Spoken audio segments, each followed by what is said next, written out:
അല്ലാഹു നമുക്കെല്ലാവർക്കും ഭാഗ്യം നൽകുമാറാവട്ടെ. ആമീൻ. നമ്മൾ വിശദീകരിച്ചു വരുന്നത് സൂറത്ത് നൂഹ്. ഇതിന്റെ ആദ്യ ഭാഗം കഴിഞ്ഞ ക്ലാസ്സിൽ നമ്മൾ വിശദീകരിച്ചു. ഇന്ന് നമ്മൾ വിശദീകരിക്കുന്നത് 13 മുതലുള്ള വചനങ്ങളാണ്. 20 കൂടിയ ആയത്തുകളാണ് ഇന്ന് നമ്മൾ വിശദീകരിക്കുന്നത്. നൂഹ് നബി അലൈഹിസ്സലാത്തു വസ്സലാം തന്റെ ജനതയ്ക്ക് മുന്നിൽ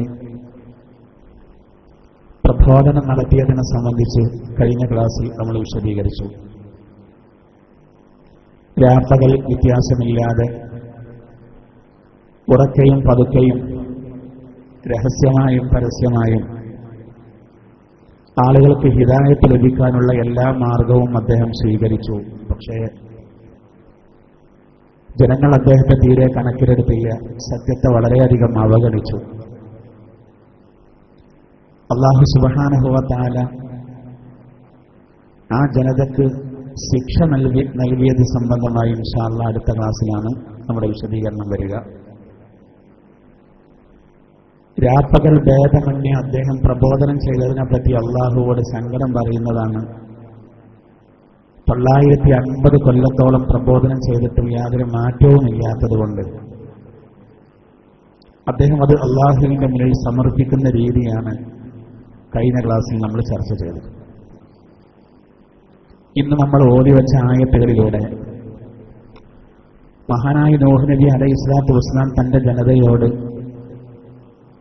അള്ളാഹുവിന്റെ ഏകത്വം അവർ അംഗീകരിക്കുന്നതിന് വേണ്ടി, അവന്റെ തൗഹീദിലേക്ക് വരുന്നതിന് വേണ്ടി സ്വന്തം ശരീരത്തിൽ നിന്നും അതുപോലെ പ്രകൃതിയിൽ നിന്നും ചില ദൃഷ്ടാന്തങ്ങൾ അവരെ ബോധ്യപ്പെടുത്തി അവരെ തൗഹീദിലേക്ക് ക്ഷണിക്കാൻ. അതാവട്ടെ ഏത് കാലത്തുള്ള ആളുകളും കുലങ്കഷമായി ആലോചിക്കേണ്ട, മനസ്സിലാക്കേണ്ട വളരെ പ്രധാനപ്പെട്ട കാര്യമാണ്. ഇന്ന് ഓതിവച്ച ആയത്തിൽ ഞാൻ അർത്ഥമാക്കി. അഊദു ബില്ലാഹി മിനശ് ശൈത്വാനിർ റജീം. ബിസ്മില്ലാഹിർ റഹ്മാനിർ റഹീം. മാ ലകും ലാ തർജൂന ലില്ലാഹി വഖാറാ وقد خلقكم أطوارا ألم تروا كيف خلق الله 7 سماوات طباقا وجعل القمر فيهن نورا وجعل الشمس سراجا والله أنبتكم من الأرض نباتا ثم يعيدكم فيها ويخرجكم إخراجا والله جعل لكم الأرض بساطا لتسلكوا منها سبلا فجاجا. ആദ്യം അല്ലാഹു സുബ്ഹാനഹു വ തആല പറയുന്നത് മാലക്കും ലാ തർജൂന ലില്ലാഹി വഖാറാ. നൂഹ് നബി തന്റെ ജനതയോട് പറയുകയാണ്, അല്ലാഹു അത് എടുത്തുദ്ധരിക്കുക. മാലക്കും ലാ തർജൂന ലില്ലാഹി വഖാറാ. എന്തു പറ്റി നിങ്ങൾക്ക്? ലാ തർജൂന ലില്ലാഹി വഖാറാ. നിങ്ങൾ അല്ലാഹുവിലേക്ക് മഹത്വം കാണുന്നില്ലല്ലോ. എന്തു പറ്റി നിങ്ങൾക്ക്? വഖദ് ഖലഖകും അത്വാറാ. അല്ലാഹു ആകട്ടെ നിങ്ങളെ പല ദശകളിലിട്ട് സൃഷ്ടിച്ചു. അങ്ങനെയുള്ള അല്ലാഹുവിലേക്ക് എന്തുകൊണ്ട് നിങ്ങൾ മഹത്വം കൽപ്പിക്കുന്നില്ല? എന്തു പറ്റി നിങ്ങൾക്ക്? എന്തായി പോയി നിങ്ങൾക്ക്? അപ്പൊ ആദ്യം നൂഹ് നബി അലൈഹിസ്സലാത്തു വസ്സലാം അവരെ സൃഷ്ടിപ്പിലേക്ക് അവരെ ശ്രദ്ധ ക്ഷണിക്കുക. എന്നിട്ട് പിന്നെ പ്രകൃതിയിൽ നിന്ന് ചില ദൃഷ്ടാന്തങ്ങൾ പറഞ്ഞു കൊടുക്കുക. അലം തറൗ കൈഫ ഖലഖല്ലാഹു 7 സമാവാതിൻ തിബാഖാ. നിങ്ങൾ കാണുന്നില്ലേ 7 ആകാശങ്ങളെ അടുക്കടുക്കായി അല്ലാഹു എങ്ങനെ സൃഷ്ടിച്ചിരിക്കുന്നു? വജഅലൽ ഖമറ ഫീഹിന്ന നൂറാ വജഅല അശ്-ശംസ സിറാജാ. എന്നിട്ട് ആ ആകാശത്ത് ചന്ദ്രനെ പ്രകാശമുള്ളതും സൂര്യനെ ഒരു വിളക്കുമാക്കി അല്ലാഹു സംവിധാനിച്ചു. 7 ആകാശങ്ങളെ അല്ലാഹു അടുക്കടുക്കായി സംവിധാനിച്ചു. പ്രകാശമുള്ള ചന്ദ്രനെയും വിളക്കായ സൂര്യനെയും അല്ലാഹു സംവിധാനിച്ചു.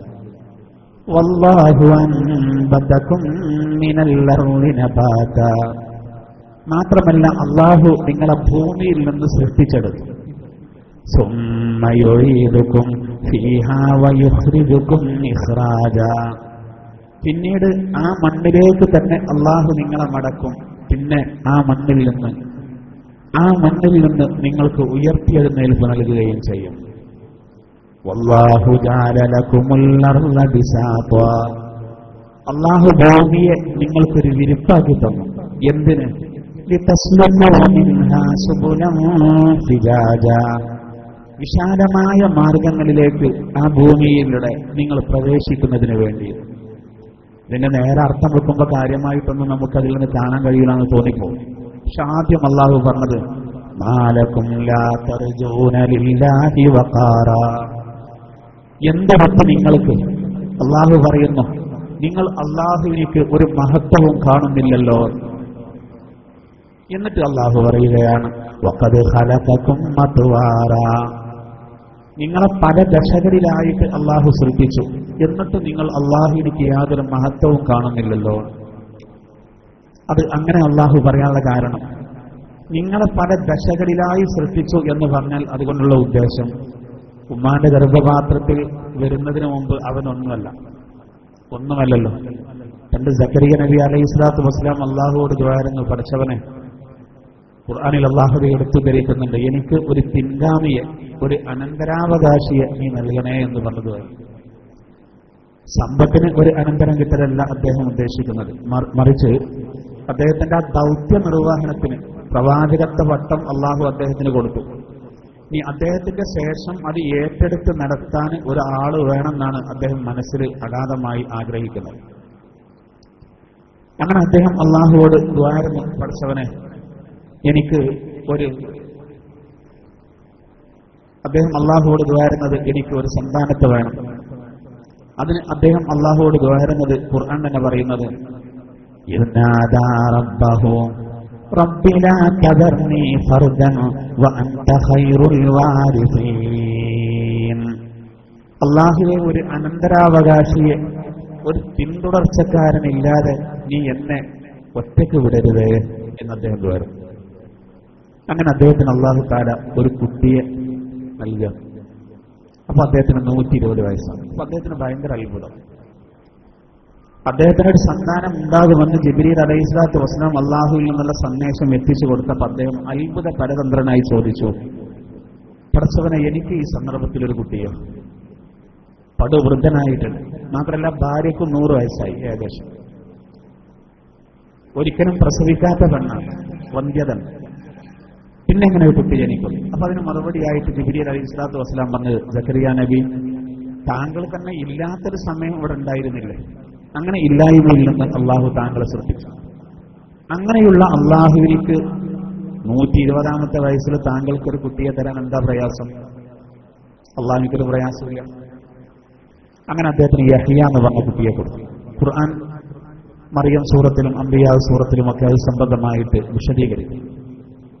എന്നതുപോലെ ആദ്യം അല്ലാഹു തആല നമ്മളെ ഇല്ലായ്മയിൽ നിന്നാണ് ഉണ്ടാക്കുന്നത്. പിന്നെ പല ഘട്ടങ്ങളിലായി ആ ബീജഗണങ്ങൾ ബീജം അണ്ഡവുമായി കൂടി യോജിച്ച്, സഹോദര, അത് പിന്നെ ഒരു കുട്ടിയായിട്ട് വരുന്നതിൽ ഒരുപാട് ഘട്ടങ്ങളുണ്ട്.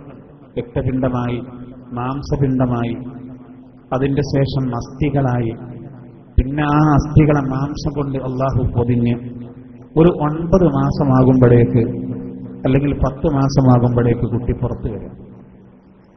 4 മാസമാകുമ്പോഴേക്ക് തന്നെ കുട്ടിയുടെ രൂപം കൂട്ടും. വിവിധ ദശകളിലായിട്ട് അള്ളാഹു സൃഷ്ടിക്കുക എന്ന് പറഞ്ഞാൽ അതുകൊണ്ടുള്ള ഉദ്ദേശം അതാണ്. നിങ്ങൾ ശ്രദ്ധിക്കണം. ഇതെന്തിനാ അള്ളാഹു ഇങ്ങനെ പറയുന്നത്? അള്ളാഹു സുബ്ഹാനഹു വ തആല നമുക്ക് വലിയ അനുഗ്രഹങ്ങൾ ചെയ്തു തന്നിട്ടുണ്ട്.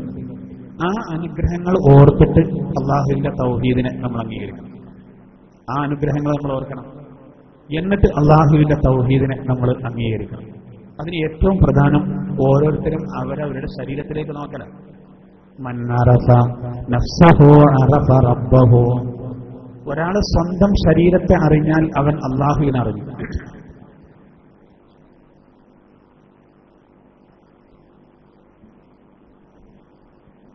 സ്വന്തം ശരീരത്തെ അറിഞ്ഞാൽ അവൻ അള്ളാഹുവിനെ അറിഞ്ഞു എന്നാണ്. അല്ലാഹു തആല വിവിധ ദശകളിലായിട്ട് മനുഷ്യനെ സൃഷ്ടിച്ചത് സംബന്ധമായിട്ട് ഖുർആനിൽ വളരെ കൃത്യമായിട്ട് വേറെയും ചില ആയത്തുകളിലൂടെ പറയുന്നുണ്ട്. അതിൽ വളരെ പ്രധാനപ്പെട്ട ഒരു ഭാഗമാണ് അൽ മുഅ്മിനൂന സൂറത്തിന്റെ ആദ്യ ഭാഗത്ത് അള്ളാഹു പറയുന്നത്. മോറിസ് ബുക്കൈനെ പോലെയുള്ള ആളുകൾ ഇസ്ലാം സ്വീകരിക്കാൻ കാരണമായ ആയത്തുകൾ കൂടിയാണ്.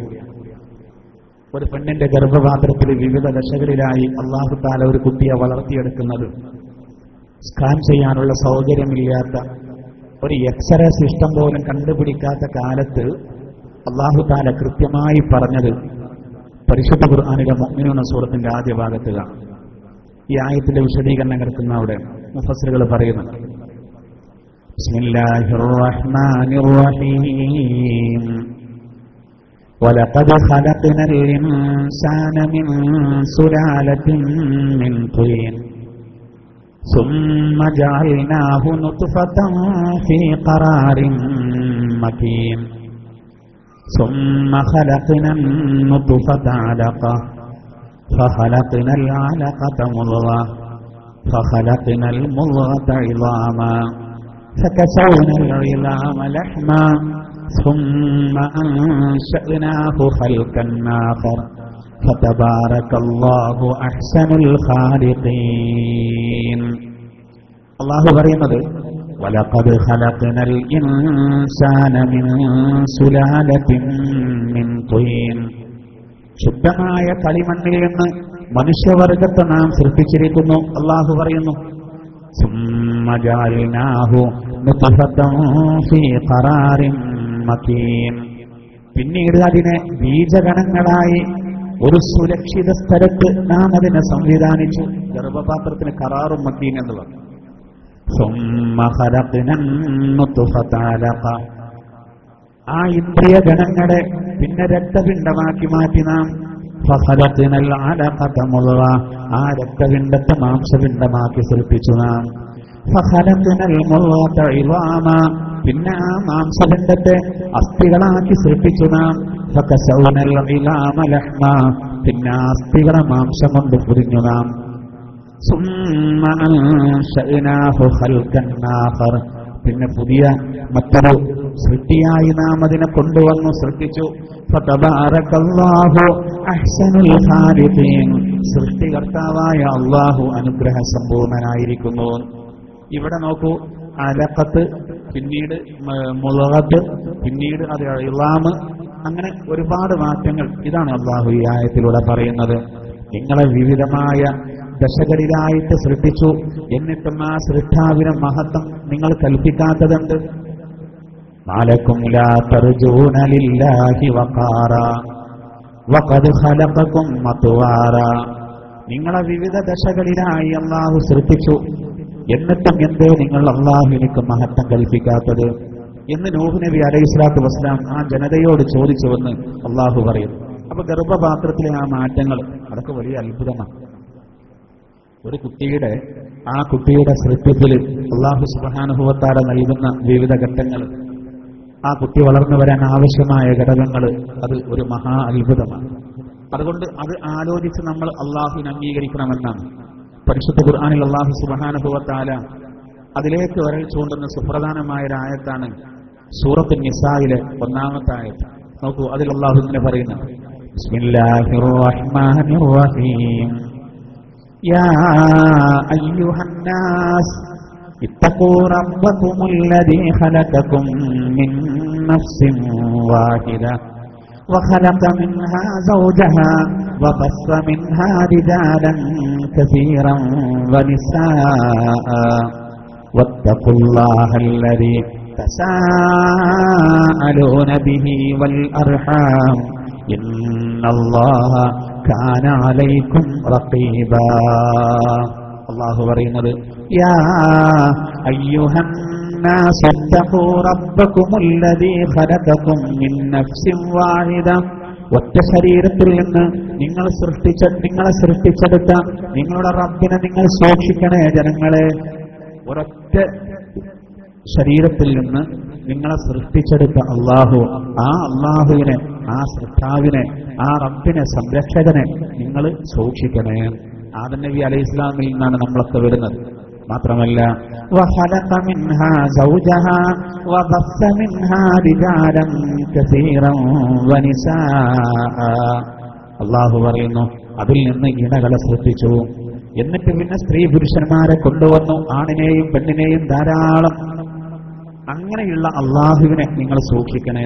ആ ഒരു അനുഗ്രഹം പറഞ്ഞിട്ട് അള്ളാഹു താല പറയുമ്പോൾ നമുക്കത് വേഗത്തിൽ മനസ്സിലാവും. ഇനി ഇവിടെ അള്ളാഹു വിവിധ ദശകളിലായി നിങ്ങളെ സൃഷ്ടിച്ചു എന്നത് പറഞ്ഞുകൊണ്ടുള്ള ഉദ്ദേശം ആ രക്തപിണ്ഡം, മാംസപിണ്ഡം, അതിൻ്റെയൊക്കെ പുറമെ ആ കുട്ടി ഉമ്മാന്റെ ഗർഭപാത്രത്തിൽ നിന്ന് പുറത്തു വന്നിട്ട് പിന്നെ ആ കുട്ടിന്റെ ബാല്യം, കൗമാരം, ശൈശവം, യൗവനം, വാർദ്ധക്യം, ഇങ്ങനെ ഒരുപാട് ഘട്ടങ്ങൾ പിന്നെ കഴിഞ്ഞു പോകാൻ. ഇപ്പൊ നമുക്കൊക്കെ ഒരുപാട് ഘട്ടങ്ങൾ കഴിഞ്ഞു സഹോദര, നമ്മുടെ ഒരുപാട് ഘട്ടങ്ങൾ കഴിഞ്ഞു. നമ്മളൊന്ന് പിറകോട്ടൊന്ന് ചിന്തിച്ചു നോക്കൂ, ബാക്കിലേക്കൊന്ന് ആലോചിച്ച് നോക്കൂ, എന്തൊക്കെ കഴിഞ്ഞു പോയി.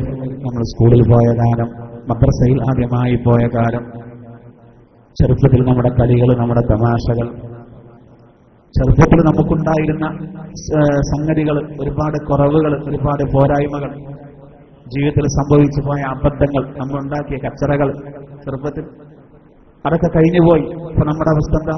യുവാക്കളുണ്ട്, വയസ്സായവരുണ്ട്. അപ്പൊ സഹോദരാ, നമ്മുടെ ബാല്യവും, നമ്മുടെ ശൈശവവും, നമ്മുടെ കൗമാരവും, നമ്മുടെ യൗവനവും, ജീവിതത്തിന്റെ പുഷ്പിതമായ ഘട്ടം, പിന്നെ വാർദ്ധക്യവും, അങ്ങനെ ഒരുപാട് ദശകൾ, ഒരുപാട് ഘട്ടങ്ങൾ അല്ലാഹു തആല നമുക്ക് നൽകിയിട്ടുണ്ട്. ഇതൊക്കെ അല്ലാഹുവാണ് നമ്മളെ സംവിധാനിക്കുന്നത്. ചെറുപ്പത്തിൽ അല്ലാഹു നമുക്ക് വലിയ സംരക്ഷണം നൽകാം. എന്തൊക്കെ ആപത്തുകളിൽ നമ്മളെ അല്ലാഹു കാക്കുന്നത്. ചിലപ്പോൾ വീട്ടിന്റെ പുറത്തൊരു ചെറിയ പാമ്പിന്റെ കുട്ടിയെ കാണുകയാണെങ്കിൽ വിവേകമെത്താത്ത കുട്ടി ചിലപ്പോൾ ആ പാമ്പിന്റെ വാലിൽ പിടിച്ചിട്ടുണ്ടാവും, ഒന്നും പറ്റിയിട്ടുണ്ടാവില്ല. അള്ളാഹുവിന്റെ കാവലാണ്. കുട്ടികളുടെ ഗൗരവം അറിയില്ല, ഈ കട്ട പിടിച്ചവരുണ്ടാവും. അള്ളാഹുവിന്റെ കാവലാണ് ചെറുപ്പത്തിൽ. യൗവനം എന്ന് പറഞ്ഞാൽ പിഴക്കാൻ നല്ല സാധ്യതയുള്ള സമയമാണ്.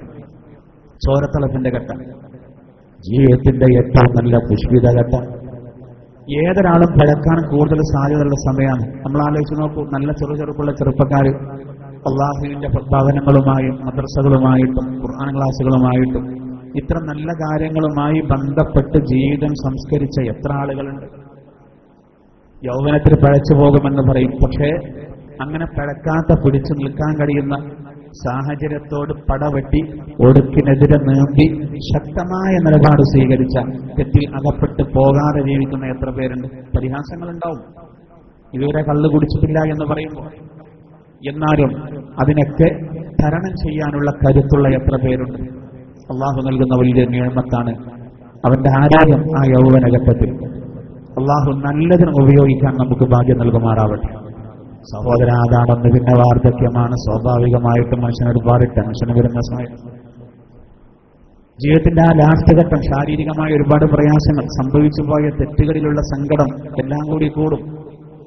എന്തായിരുന്നാലും മനുഷ്യർ വ്യത്യസ്തമായ ഘട്ടങ്ങളിലായ മനുഷ്യനെ സൃഷ്ടിച്ചു. ചില മുഫസ്സിറുകൾ പറയുന്നത് വഖദ് ഖലഖകും മത്വാറ എന്ന് പറഞ്ഞാൽ നിങ്ങളെ വിവിധ ഘട്ടങ്ങളിലായി അള്ളാഹു സൃഷ്ടിച്ചു എന്ന് പറഞ്ഞാൽ അതുകൊണ്ടുള്ള പ്രധാനമായി ഉദ്ദേശിക്കുന്ന മറ്റൊരു ഭാഗം, ചില ആളുകൾ നീളം കൂടിയവർ, ചില ആളുകൾ നീളം കുറഞ്ഞവർ, ചില ആളുകൾ ആരോഗ്യം കൂടിയവർ, ചിലർ ആരോഗ്യം കുറഞ്ഞവർ. ഇങ്ങനെ വിവിധ ഘട്ടങ്ങളിലായിട്ടാണ് അള്ളാഹു തആല മനുഷ്യരെ സൃഷ്ടിച്ചിരിക്കുന്നത്. എല്ലാം അതിൽപ്പെട്ടു. അള്ളാഹു തആല ഈ ഒരു വലിയ അനുഗ്രഹം വെച്ച് തൗഹീദിലേക്ക് ക്ഷണിക്കാൻ, അതായത് നൂഹ് നബി അലൈഹിസ്സലാത്തു വസ്സലാം തന്റെ ജനതയോട് പറഞ്ഞത് അള്ളാഹു എടുത്തുദ്ധരിക്കാൻ. അത് അള്ളാഹ് എടുത്തുദ്ധരിക്കാൻ കാരണം ഖിയാമത്ത് നാൾ വരെയുള്ള ആളുകൾ, വരെയുള്ള പ്രബോധകന്മാര് അള്ളാന്റെ മാർഗത്തിലേക്ക് ക്ഷണിക്കുമ്പോൾ എന്തിനെ ക്ഷണിക്കണ്ടത്? ഐഡിയപൂർവ്വം ക്ഷണിക്കണം. അത് പറയുമ്പോൾ ഏതൊരാൾക്കും മനസ്സിലാവില്ല, അള്ളാഹു നമ്മുടെ റബ്ബാണ്, നമ്മളെ സൃഷ്ടിച്ചു. നമ്മൾ ആർക്കെങ്കിലും ഒരു ഉപകാരം ചെയ്യുമ്പോൾ ആ ഉപകാരത്തിന് നന്ദിയില്ലെങ്കിൽ നമ്മൾ ആ പണി നിർത്തിവെക്കും. അതിന്റെ വലിയൊരു രേഖയാണ് സയ്യിദുനാ അബൂബക്കർ സിദ്ദീഖ് റളിയല്ലാഹു അൻഹു തന്റെ മാതൃ സഹോദരി പുത്രനായ മിസ്തഹ് റളിയല്ലാഹു അൻഹുവിനെ വല്ലാതെ സാമ്പത്തികമായി സഹായിച്ചിരുന്നു. പാർപ്പിടത്തിന് സഹായിച്ചിരുന്നു, ഭക്ഷണത്തിന് സഹായിച്ചിരുന്നു. ബദരീങ്ങളിൽപ്പെട്ട 313 ആളാണ് മിസ്തഹ് റളിയല്ലാഹു അൻഹു. അബൂബക്കർ സിദ്ദീഖ് റളിയല്ലാഹു അൻഹുവിന് അല്ലാഹു അത്യാവശ്യം സമ്പത്ത് നൽകിയിരുന്നു. അദ്ദേഹം തന്റെ കുടുംബത്തിന് ശരിക്കും സംരക്ഷിച്ചു. അദ്ദേഹത്തിന്റെ മാതാവിന്റെ സഹോദരി മകനാണ്, പുത്രനാണ് മിസ്തഹ് റളിയല്ലാഹു അൻഹു. മിസ്തഹ് റളിയല്ലാഹു അൻഹുവിനെ സാമ്പത്തികമായി നല്ലോണം സഹായിച്ചു പോന്നു സയ്യിദുനാ അബൂബക്കർ റളിയല്ലാഹു അൻഹു. അതിന്റെ ഇടയിലാണ് ആയിഷ റളിയല്ലാഹു അൻഹയെ സംബന്ധിച്ച് ഒരു ദുരാരോപണത്തിന്റെ കഥ വന്നു. ആയിഷ റളിയല്ലാഹു അൻഹ ഈ സിദ്ദീഖ് റളിയല്ലാഹു അൻഹുവിന്റെ മോളാണ്. അള്ളാന്റെ തിരുദൂതരുടെ പ്രിയപ്പെട്ട പത്നിയാണ്. ഇല്ലാത്ത ആരോപണം മുനാഫിക്കുകളാണ് പറഞ്ഞു പരത്തിയത്. അത് മദീനയിലാകെ പാട്ടായി. 1.5 മാസത്തോളം സത്യവിശ്വാസികൾ വല്ലാതെ വിഷമിച്ചു. അള്ളാഹുവിന്റെ റസൂല് തളർന്നുപോയി. തന്റെ പ്രിയപ്പെട്ട പത്നിയെ പറ്റി, തന്റെ പ്രിയപ്പെട്ട താനേറെ സ്നേഹിക്കുന്ന ആയിഷ റളിയല്ലാഹു അൻഹയെ സംബന്ധിച്ച് ഇല്ലാത്ത കഥയാണ്. പക്ഷെ നിജസ്ഥിതി അറിയാതെ തിരുദൂതരും പ്രയാസം. അബൂബക്കർ റളിയല്ലാഹു അൻഹു മാനസികമായി ആകെ തളർന്നുപോയി. എന്തുകൊണ്ട്? അബൂബക്കർ റളിയല്ലാഹു അൻഹു നേതൃപദവിയുടെ വിഷയത്തിലും അതുപോലെ മനക്കരുത്തിന്റെ വിഷയത്തിലും സഹോദര തഖ്വയുടെ വിഷയത്തിലും സത്യസന്ധതയുടെ വിഷയത്തിലും വിശ്വാസത്തിന്റെ ഗൗരവത്തിന്റെ വിഷയത്തിലും ഒന്നാമനായ അബൂബക്കർ റളിയല്ലാഹു അൻഹു അദ്ദേഹത്തിന്റെ മോളുടെ ഭാഗത്ത് നിന്ന് ഒരു പ്രശ്നം വന്നു എന്ന് പറഞ്ഞാൽ അത് ശത്രുക്കൾക്ക് ആഘോഷിക്കാൻ കാരണം അബൂബക്കർ റളിയല്ലാഹു അൻഹു മാനസികമായി പ്രയാസപ്പെട്ടു. അവസാനം 1.5 മാസം കഴിഞ്ഞിട്ടാണ് അല്ലാഹു തആല തീരുമാനാക്കി കൊടുത്തത്. 16 വചനങ്ങൾ ഇറങ്ങി സൂറത്ത് നൂറിൽ. ആയിഷ റളിയല്ലാഹു അൻഹ നിരപരാധിയാണെന്ന് പറഞ്ഞ അല്ലാഹു ആയത്തിറക്കി. ഒരു വിഷയം എന്താ അറിയോ? അബൂബക്കർ സിദ്ദീഖ് റളിയല്ലാഹു അൻഹു തന്റെ മകള് നിരപരാധിയാണ് എന്ന ആ അള്ളാഹുവിന്റെ പ്രഖ്യാപനങ്ങൾ വന്നതോടുകൂടെ ആ സമയത്ത് സത്യം ചെയ്ത് പറഞ്ഞു. അതായത് മിസ്തഹ് റളിയല്ലാഹു അൻഹുവിനെ വല്ലാതെ സഹായിച്ചിരുന്ന ആളാണ് അബൂബക്കർ റളിയല്ലാഹു അൻഹു. എന്നാൽ സഹോദര മുനാഫിക്കുകൾ ആയിഷ റളിയല്ലാഹു അൻഹയെ പറ്റി ഇല്ലാത്ത കഥ പറഞ്ഞപ്പോൾ അറിയാതെ അതിനൊക്കെ കൂടിക്കൊടുത്ത ഒരാളായിരുന്നു മിസ്തഹ് റളിയല്ലാഹു അൻഹു. നമ്മുടെ കൂട്ടത്തിൽ നിന്ന് 3 ആളുകൾ അറിയാതെ കൂടിക്കൊടുത്തു. ഒന്ന് മിസ്തഹ് റളിയല്ലാഹു അൻഹു, ഒന്ന് ഹസ്സാൻ ഇബ്നു സാബിത്ത് റളിയല്ലാഹു അൻഹു, 2 സ്വഹാബിമാർ. പിന്നെ റസൂലുള്ളാഹിന്റെ ഒരു പത്നിയായ സൈനബ് റളിയല്ലാഹു അൻഹയുടെ സഹോദരി ഹന്ന റളിയല്ലാഹു അൻഹ, അവരും അറിയാതെ എന്ത് ചെയ്തു? ആയിഷാന്റെ ഭാഗത്ത് നിന്ന് അങ്ങനെ തെറ്റ് വന്നിട്ടുണ്ടാവും എന്ന് പറഞ്ഞു. മുനാഫിക്കുകൾ ഒരിക്കൽ തന്നെയാണ് അറിയാതെ തന്നെ നമുക്കൊരു ഊഹാപോഹം പറയല് ഉണ്ടാവും, സംഭവിച്ചിട്ടുണ്ടാവും. നമ്മുടെ കൂട്ടത്തിൽ നിന്ന് 3 പേര് അതിലേക്ക് കൂടി കൊടുത്തു. അപ്പൊ അതിൽ മിസ്തഹ് റളിയല്ലാഹു അൻഹു ഇങ്ങനെ ആയിഷ റളിയല്ലാഹുവിന്റെ അടുത്ത് നിന്ന് ഇങ്ങനെ തെറ്റ് സംഭവിച്ചിട്ടുണ്ടാവും എന്ന് പറയുന്നുണ്ട് എന്നുള്ള വിഷയമൊക്കെ മഹാനായ അബൂബക്കർ റളിയല്ലാഹു അൻഹു അറിയുന്നുണ്ട്. പക്ഷെ ഒക്കെ മനസ്സിൽ ക്ഷമിച്ചുകൊണ്ട് നടന്നു. എന്താ ഇത് സത്യാവസ്ഥ അറിയില്ലല്ലോ.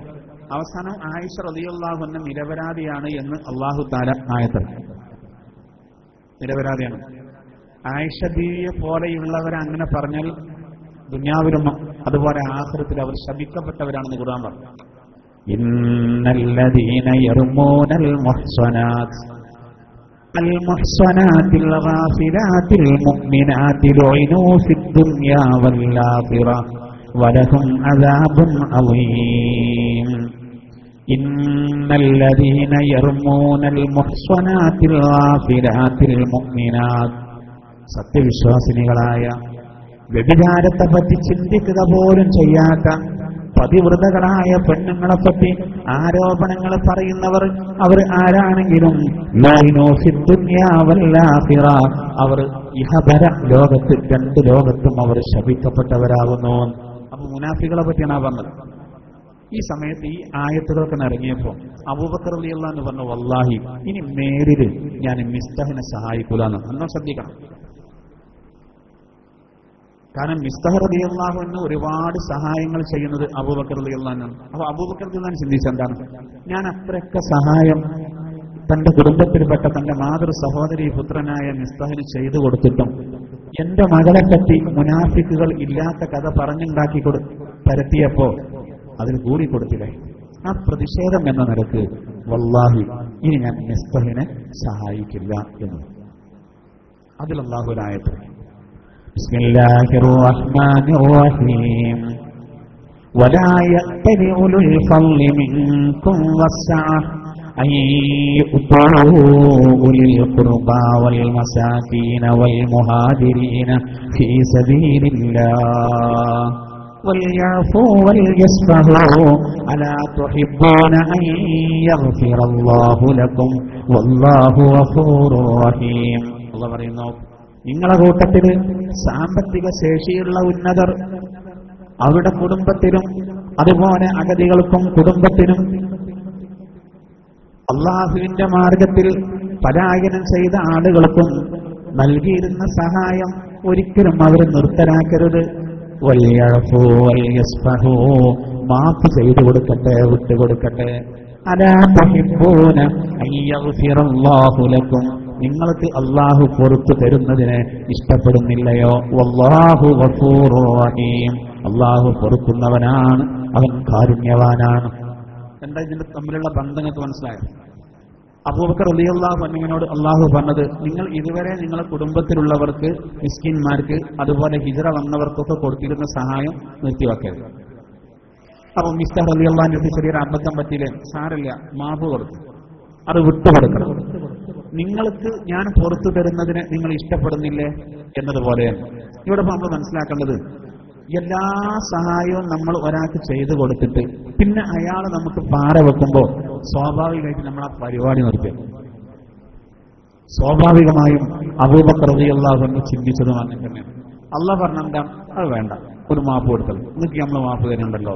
അതായത് എല്ലാം അള്ളാഹു നമുക്ക് ചെയ്തു തരുന്നു, നമ്മളെ സൃഷ്ടിച്ചു, നമുക്ക് വേണ്ട വായു തരുന്നു, വെളിച്ചം തരുന്നു, വെള്ളം തരുന്നു, എല്ലാം അങ്ങനെയൊക്കെ നമ്മളെ വളർത്തിക്കൊണ്ടുവന്നിട്ട് അങ്ങനെ വളർത്തിയെടുത്ത അള്ളാഹുവിന് നമ്മൾ എതിരെ നിൽക്കുകയാണ്. അപ്പൊ അള്ളാഹു എത്ര കാരുണ്യവാനായതുകൊണ്ടാണ്. അല്ലെങ്കിൽ സഹോദര, ഒരു തുള്ളി വെള്ളം നമുക്ക് കിട്ടും, മഴക്കാറന്നെ കാണും, എന്തെങ്കിലും തിന്നാൻ നമുക്ക് ലഭിക്കുമോ? ചത്തുപോകല്ലേ സഹോദര. കാരണം അതിന് മാത്രം നന്ദികേടുകളാണ് നമ്മുടെ ഭാഗത്തു നിന്ന് വരുന്നത്. അപ്പൊ അള്ളാഹു തആല അതീവ ദയാലുവായതുകൊണ്ടാണ് എല്ലാ നിലക്കും പടച്ച് സൃഷ്ടിച്ച് നമുക്ക് വേണ്ടതൊക്കെ നൽകിയിട്ടും എന്നിട്ടും അങ്ങനെയുള്ള സൃഷ്ടാവിനെ മറന്നുള്ള നമ്മുടെ ജീവിതം, എന്നിട്ടും അള്ളാഹു പ്രകൃതി ദുരന്തം നൽകുന്നില്ലല്ലോ. അള്ളാഹു കാരുണ്യവാൻ. നമ്മളാണെങ്കിൽ ഒരാൾക്കൊരു ഉപകാരം ചെയ്തിട്ട് ഇങ്ങോട്ട് ഒരു നന്ദി ഇല്ലെങ്കിൽ നമ്മളാ പരിപാടി നിർത്തിയപ്പോൾ ഒരു നന്ദി വാക്കേലും വേണം. പൊതുവെ ആളുകളുടെ അടുത്ത് നിന്ന് നന്ദി ഉണ്ടാവില്ല. ഒരു പാവപ്പെട്ട ഒരാളുടെ കല്യാണത്തിന് ഇപ്പോൾ ഒരാൾ സഹായിച്ചു, 10,000 രൂപ കൊടുത്തു. പിന്നീട് 2 കൊല്ലം കഴിഞ്ഞിട്ട് അതേ വീട്ടിൽ ഒരു കല്യാണം കൂടി, സഹായിക്കേണ്ട കല്യാണം തന്നെയാണ്. ഈ മുതലാളിക്ക് അന്ന് 10,000 കൊടുക്കാൻ അയാളെടുത്തില്ല. അന്ന് അയാൾ ഒരു 500 കൊടുത്തു. ഇയാൾ ഒരു 20,000 പ്രതീക്ഷ. കാരണം കഴിഞ്ഞ കല്യാണത്തിന് 10 കിട്ടിയതാണ്. അപ്പൊ ഈ കല്യാണത്തിന് 20 ഉണ്ടാവുന്ന മൂപ്പര് കണക്കൂട്ടി. അയാളെ സംബന്ധിച്ചിടത്തോളം ബിസിനസ്സിൽ ഒരുപാട് തകർച്ച വന്നുകൊണ്ട് അയാൾ ഉള്ള 500 കൊടുത്തതാണ്. ഈ മറ്റാൾ ചിലപ്പോൾ നടന്ന് പറയും, 500 ആകെ വളർത്തിയത്. ശ്രദ്ധിച്ചിട്ടുണ്ടോ? ഇതാണ് മനുഷ്യന്റെ സ്വഭാവം. 500 ആ സാധു നൽകിയില്ലേ, ഉള്ളപ്പോ കനം കൂട്ടി നൽകിയില്ല, ഇതൊന്നും ചിന്തിക്കൂല, വെറുതെ കുറ്റം പറയും. അതിലേറെ നല്ലവോ അവനൊന്നും തരാതിരിക്കായിരുന്നു എന്നൊക്കെ നടന്നു പറയും. നന്ദികേട്. ഇത് മറ്റേ ആളറിഞ്ഞാൽ ഇങ്ങനൊരു കല്യാണം ഉണ്ടെങ്കിൽ ആ വഴിക്ക് ചിലപ്പോൾ പോകില്ല. അത് നന്ദിയില്ലാത്ത ആളാണ്. സ്വാഭാവികമായ സഹോദര, ഇങ്ങോട്ടൊരു ഉപകാരം ചെയ്യുമ്പോൾ അങ്ങോട്ട് എന്തെങ്കിലും ഒരു നന്ദി പറയാന്നുള്ളത്. അപ്പൊ വീണ്ടും സഹായിക്കാൻ തോന്നും. എന്നാൽ നോക്കൂ, എല്ലാം തരുന്നത് അല്ലാഹുവാണ്, എല്ലാം തരുന്നത് അല്ലാഹുവാണ്. അതിൽ വളരെ പ്രധാനപ്പെട്ട ഒന്നാണ് നമ്മുടെ സൃഷ്ടിപ്പ്. അതുകൊണ്ടാണ് നൂഹ് നബി അലൈഹിസ്സലാത്തു വസ്സലാം തന്റെ ജനതയോട് പറഞ്ഞത്, മാലക്കും ലാ തർജൂന ലില്ലാഹി വഖാറാ വഖദ് ഖലഖതും അത്വാറാ. എന്ത് പറ്റി നിങ്ങൾക്ക് ഒരു മഹത്വവും അല്ലാഹു നിങ്ങൾ കാണുന്നില്ലല്ലോ? നിങ്ങളെ പല ദശകളിലായി സൃഷ്ടിച്ചവനാണവൻ. പല അർത്ഥങ്ങളും ആയത്തിനുണ്ട്. എന്ത് പറ്റി നിങ്ങൾക്ക്? നിങ്ങൾ അള്ളാഹുവിന്റെ ശിക്ഷയെ ഭയപ്പെടുകയും അള്ളാഹുവിന്റെ കൂലിയെ പ്രതീക്ഷിക്കുകയും ചെയ്യുന്നില്ലല്ലോ. അങ്ങനെ അർത്ഥം. അങ്ങനെയുള്ള നമ്മൾ വേണ്ടത്. ശരിക്കും വേണ്ടെന്നാണ്. എന്ത് തന്നെ നമുക്ക് വന്നാലും നമ്മൾ അള്ളാഹുവിന്റെ ശിക്ഷയെ ഭയപ്പെടുകയും വേണം, അതുപോലെ തന്നെ അള്ളാഹുവിന്റെ കൂലിയെ ആഗ്രഹിക്കും വേണം. രണ്ടും വേണമെന്നാണ്. ഖൗഫും വേണം, റജാവും വേണം. ഇതും അള്ളാഹു തആല അമ്പിയാക്കളുടെ സ്വഭാവം ഖുർആനിൽ പറയുന്നതും അങ്ങനെയാണ്. അവരുടെ സ്വഭാവം അങ്ങനെയായിരുന്നു. ഇവിടെ നോക്കൂ, ഒരായത്തിൽ അള്ളാഹു ഇങ്ങനെ പറയുന്നത്, ബിസ്മില്ലാഹിർ റഹ്മാനിർ റഹീം, ഇന്നഹും കാനൂ യുസാരിഊന ഫിൽ ഖൈറാത്ത് വയദഊനനാ റഗബൻ വറഹബാ വകാനൂ ലനാ ഖാശിഈൻ. അമ്പിയാക്കളെ പറ്റി അല്ലാഹു പറയാം. അമ്പിയാ മുർസലുകളെ പറ്റി അല്ലാഹു പറയുന്നത്, ഇന്നഹും കാനൂ യുസാരിഊന ഫിൽ ഖൈറാത്ത്. തീർച്ചയായിട്ടും ആ അമ്പിയാക്കൾ അവർ നന്മയിൽ ഏറുന്നവരായിരുന്നു. അതിലൊരു മത്സരം, നന്മ ചെയ്യുന്ന വിഷയത്തിൽ വല്ലാത്തൊരു മുന്നേറ്റം. മാത്രമല്ല വയദഊനനാ റഗബൻ വറഹബാ, അള്ളാഹുവിന്റെ ശിക്ഷയെ ഭയന്നുകൊണ്ടും അതുപോലെ അള്ളാഹിന്റെ റഹ്മത്തിനെ കൊതിച്ചുകൊണ്ടും അവർ നമ്മോട് പ്രാർത്ഥന നടത്തുന്നവരായിരിക്കും. വയദൂനന റഗബൻ വറഹബാ, അവർ പേടിച്ചുകൊണ്ടും അവർ ആശയോടെയും ആശങ്കയോടെയും ദുആ ചെയ്യുന്നവരാണവർ. മാത്രമല്ല വകാനൂ ലനാ ഖാശിഈൻ, അവർ നമ്മോട് വിനയം കാണിക്കുന്നവരാണ്. അമ്പിയാക്കളെ പറ്റി പറയാം. അപ്പൊ നമുക്ക് പേടിയും വേണം, അതേ സമയത്ത് അള്ളാഹുവിന്റെ റഹ്മത്തിനെ കൊതിക്കുകയും വേണം. അള്ളാഹു തആല പറയുന്നതും അങ്ങനെയാണ്. നൂഹ് നബി പറഞ്ഞത്, നിങ്ങൾ എന്തുകൊണ്ട് അള്ളാഹുവിലേക്ക് മഹത്വം നൽകുന്നില്ല? എങ്ങനെയാണത്? അള്ളാഹുവിന്റെ ശിക്ഷയെ വല്ലാതെ പേടിച്ചുകൊണ്ടും അവന്റെ റഹ്മത്തിനെ കൊതിച്ചുകൊണ്ടും. എന്തുകൊണ്ട്? വഖദ് ഖലഖകും മത്വാറാ, വിവിധ ഘട്ടങ്ങളിലായി അവൻ നിങ്ങളെ സൃഷ്ടിച്ചു. അത് വെച്ച് മാത്രം ആ അള്ളാഹ്ക്ക് നമ്മളെല്ലാം ചെയ്യണം. നമുക്ക് ആര് എന്ത് ചെയ്തു തന്നാലും അതൊക്കെ അള്ളാഹ് കൊടുത്ത കഴിവുകൊണ്ടാണ്.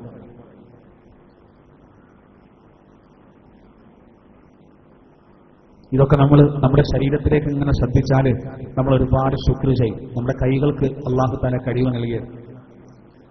നമ്മുടെ കൈകളെങ്ങാനും കുഴഞ്ഞു പോയാൽ സഹോദര, പിന്നെ അതിൻ്റെ ഒരു വിഷമത്രയാണ്. നമ്മുടെ ഹിതം പോലെ കൈകൾ മേൽപോട്ട് ഉയർത്താൻ കഴിയാത്തൊരവസ്ഥ ചിന്തിച്ചു നോക്കും. രണ്ട് കാര്യങ്ങൾ കൂടുകയാണ്. ഒന്ന് ക്യാൻസർ, അത് വല്ലാതെ കൂടുകയാണ്. ശരീരം തളർന്നു പോകുന്നത് ഇന്ന് വല്ലാതെ കൂടുന്നൊരു സന്ദർഭമാണ്. ഏത് ഹോസ്പിറ്റലിൽ ചെന്ന് നോക്കിയാലും ധാരാളം ആളുകൾ, ഒരു ഭാഗം കുഴഞ്ഞവർ, പൂർണ്ണമായിട്ടും കുഴഞ്ഞവർ. ഫിസിയോതെറാപ്പി ചെയ്യുന്ന കേന്ദ്രങ്ങളിലേക്ക് ചെന്ന് നോക്കിയാൽ ധാരാളം ആളുകൾ ഇത് നടന്നു കിട്ടിയെങ്കിൽ എന്ന് ആഗ്രഹിച്ചുകൊണ്ട് കഠിനമായ ശ്രമം നടത്തും. സഹോദരാപ്പ കാലുകൾക്ക് അല്ലാഹു ബലം നൽകിയതും കൈകൾക്ക് ബലം നൽകിയതും അതിൻ്റെയൊക്കെ മഹത്വം അപ്പോഴാണ് നമ്മൾ മനസ്സിലാക്കിയതൊക്കെ അള്ളാഹു ചെയ്തു തന്നതാണ്. ഏതെങ്കിലും ഒരു അവയവത്തിൽ ചെറിയൊരു പ്രശ്നം സംഭവിക്കുമ്പോഴാണ് സഹോദര അതിന്റെ വില നമുക്ക് മനസ്സിലാകുക. അള്ളാഹു നമ്മളെ മഹാപരീക്ഷണങ്ങളെ തൊട്ട് കാത്തുരക്ഷിക്കുമാറാവട്ടെ. അപ്പൊ അതിനൊക്കെ നമ്മൾ പരമാവധി അള്ളാഹുവിലേക്ക് നന്ദി ചെയ്യാം. കണ്ണുകൾ തന്നതിന് നന്ദിയാണ് ഖുർആൻ കണ്ടോതുക എന്നത്. നാവ് തന്നതിന് വലിയൊരു ശുക്രാണ് സഹോദര. നാവ് കൊണ്ട് ദിക്ർ വരുന്നത്, തസ്ബീഹ് വരുന്നത്, അതിനൊക്കെ വലിയ മഹത്വമുണ്ട്. സക്കരിയ നബി അലൈഹി സ്വലാത്തു വസ്സലാം 3 ദിവസം ആരോടും താങ്കൾക്ക് മിണ്ടാൻ കഴിയില്ലാന്ന് അള്ളാഹു പറഞ്ഞു. ആ സന്ദർഭത്തിലും തസ്ബീഹ് ചൊല്ലാൻ കഴിഞ്ഞിരുന്നു. ആ സമയത്തും സുന്ദരമായിട്ട് അദ്ദേഹം തസ്ബീഹ് ചൊല്ലിയിരുന്നു. തനിക്കൊരു കുട്ടി ഉണ്ടാകാൻ പോകുന്നു എന്ന് പറഞ്ഞപ്പോൾ ഒരു അടയാളം കാണിച്ചിട്ടെന്ന് പറഞ്ഞ അദ്ദേഹം അള്ളാഹു. അപ്പൊ അള്ളാഹു പറഞ്ഞു, ഞങ്ങൾ 3 ദിവസം ആരോടും മിണ്ടൂലാന്ന്. ഒന്നും മിണ്ടാൻ കഴിയില്ല, ആരോടൊന്നും സംസാരിക്കാൻ കഴിയില്ല. പക്ഷേ തസ്ബീഹ് ഉദ്ദേശിച്ചാൽ, ദിക്ർ ഉദ്ദേശിച്ചാൽ അദ്ദേഹത്തിന് നാവ് കൊണ്ട് സ്ഫുടമായി കൃത്യമായി പറയാൻ കഴിയുമായിരുന്നു. 3 ദിവസം ജനങ്ങളോട് സംസാരിക്കാൻ കഴിയില്ല.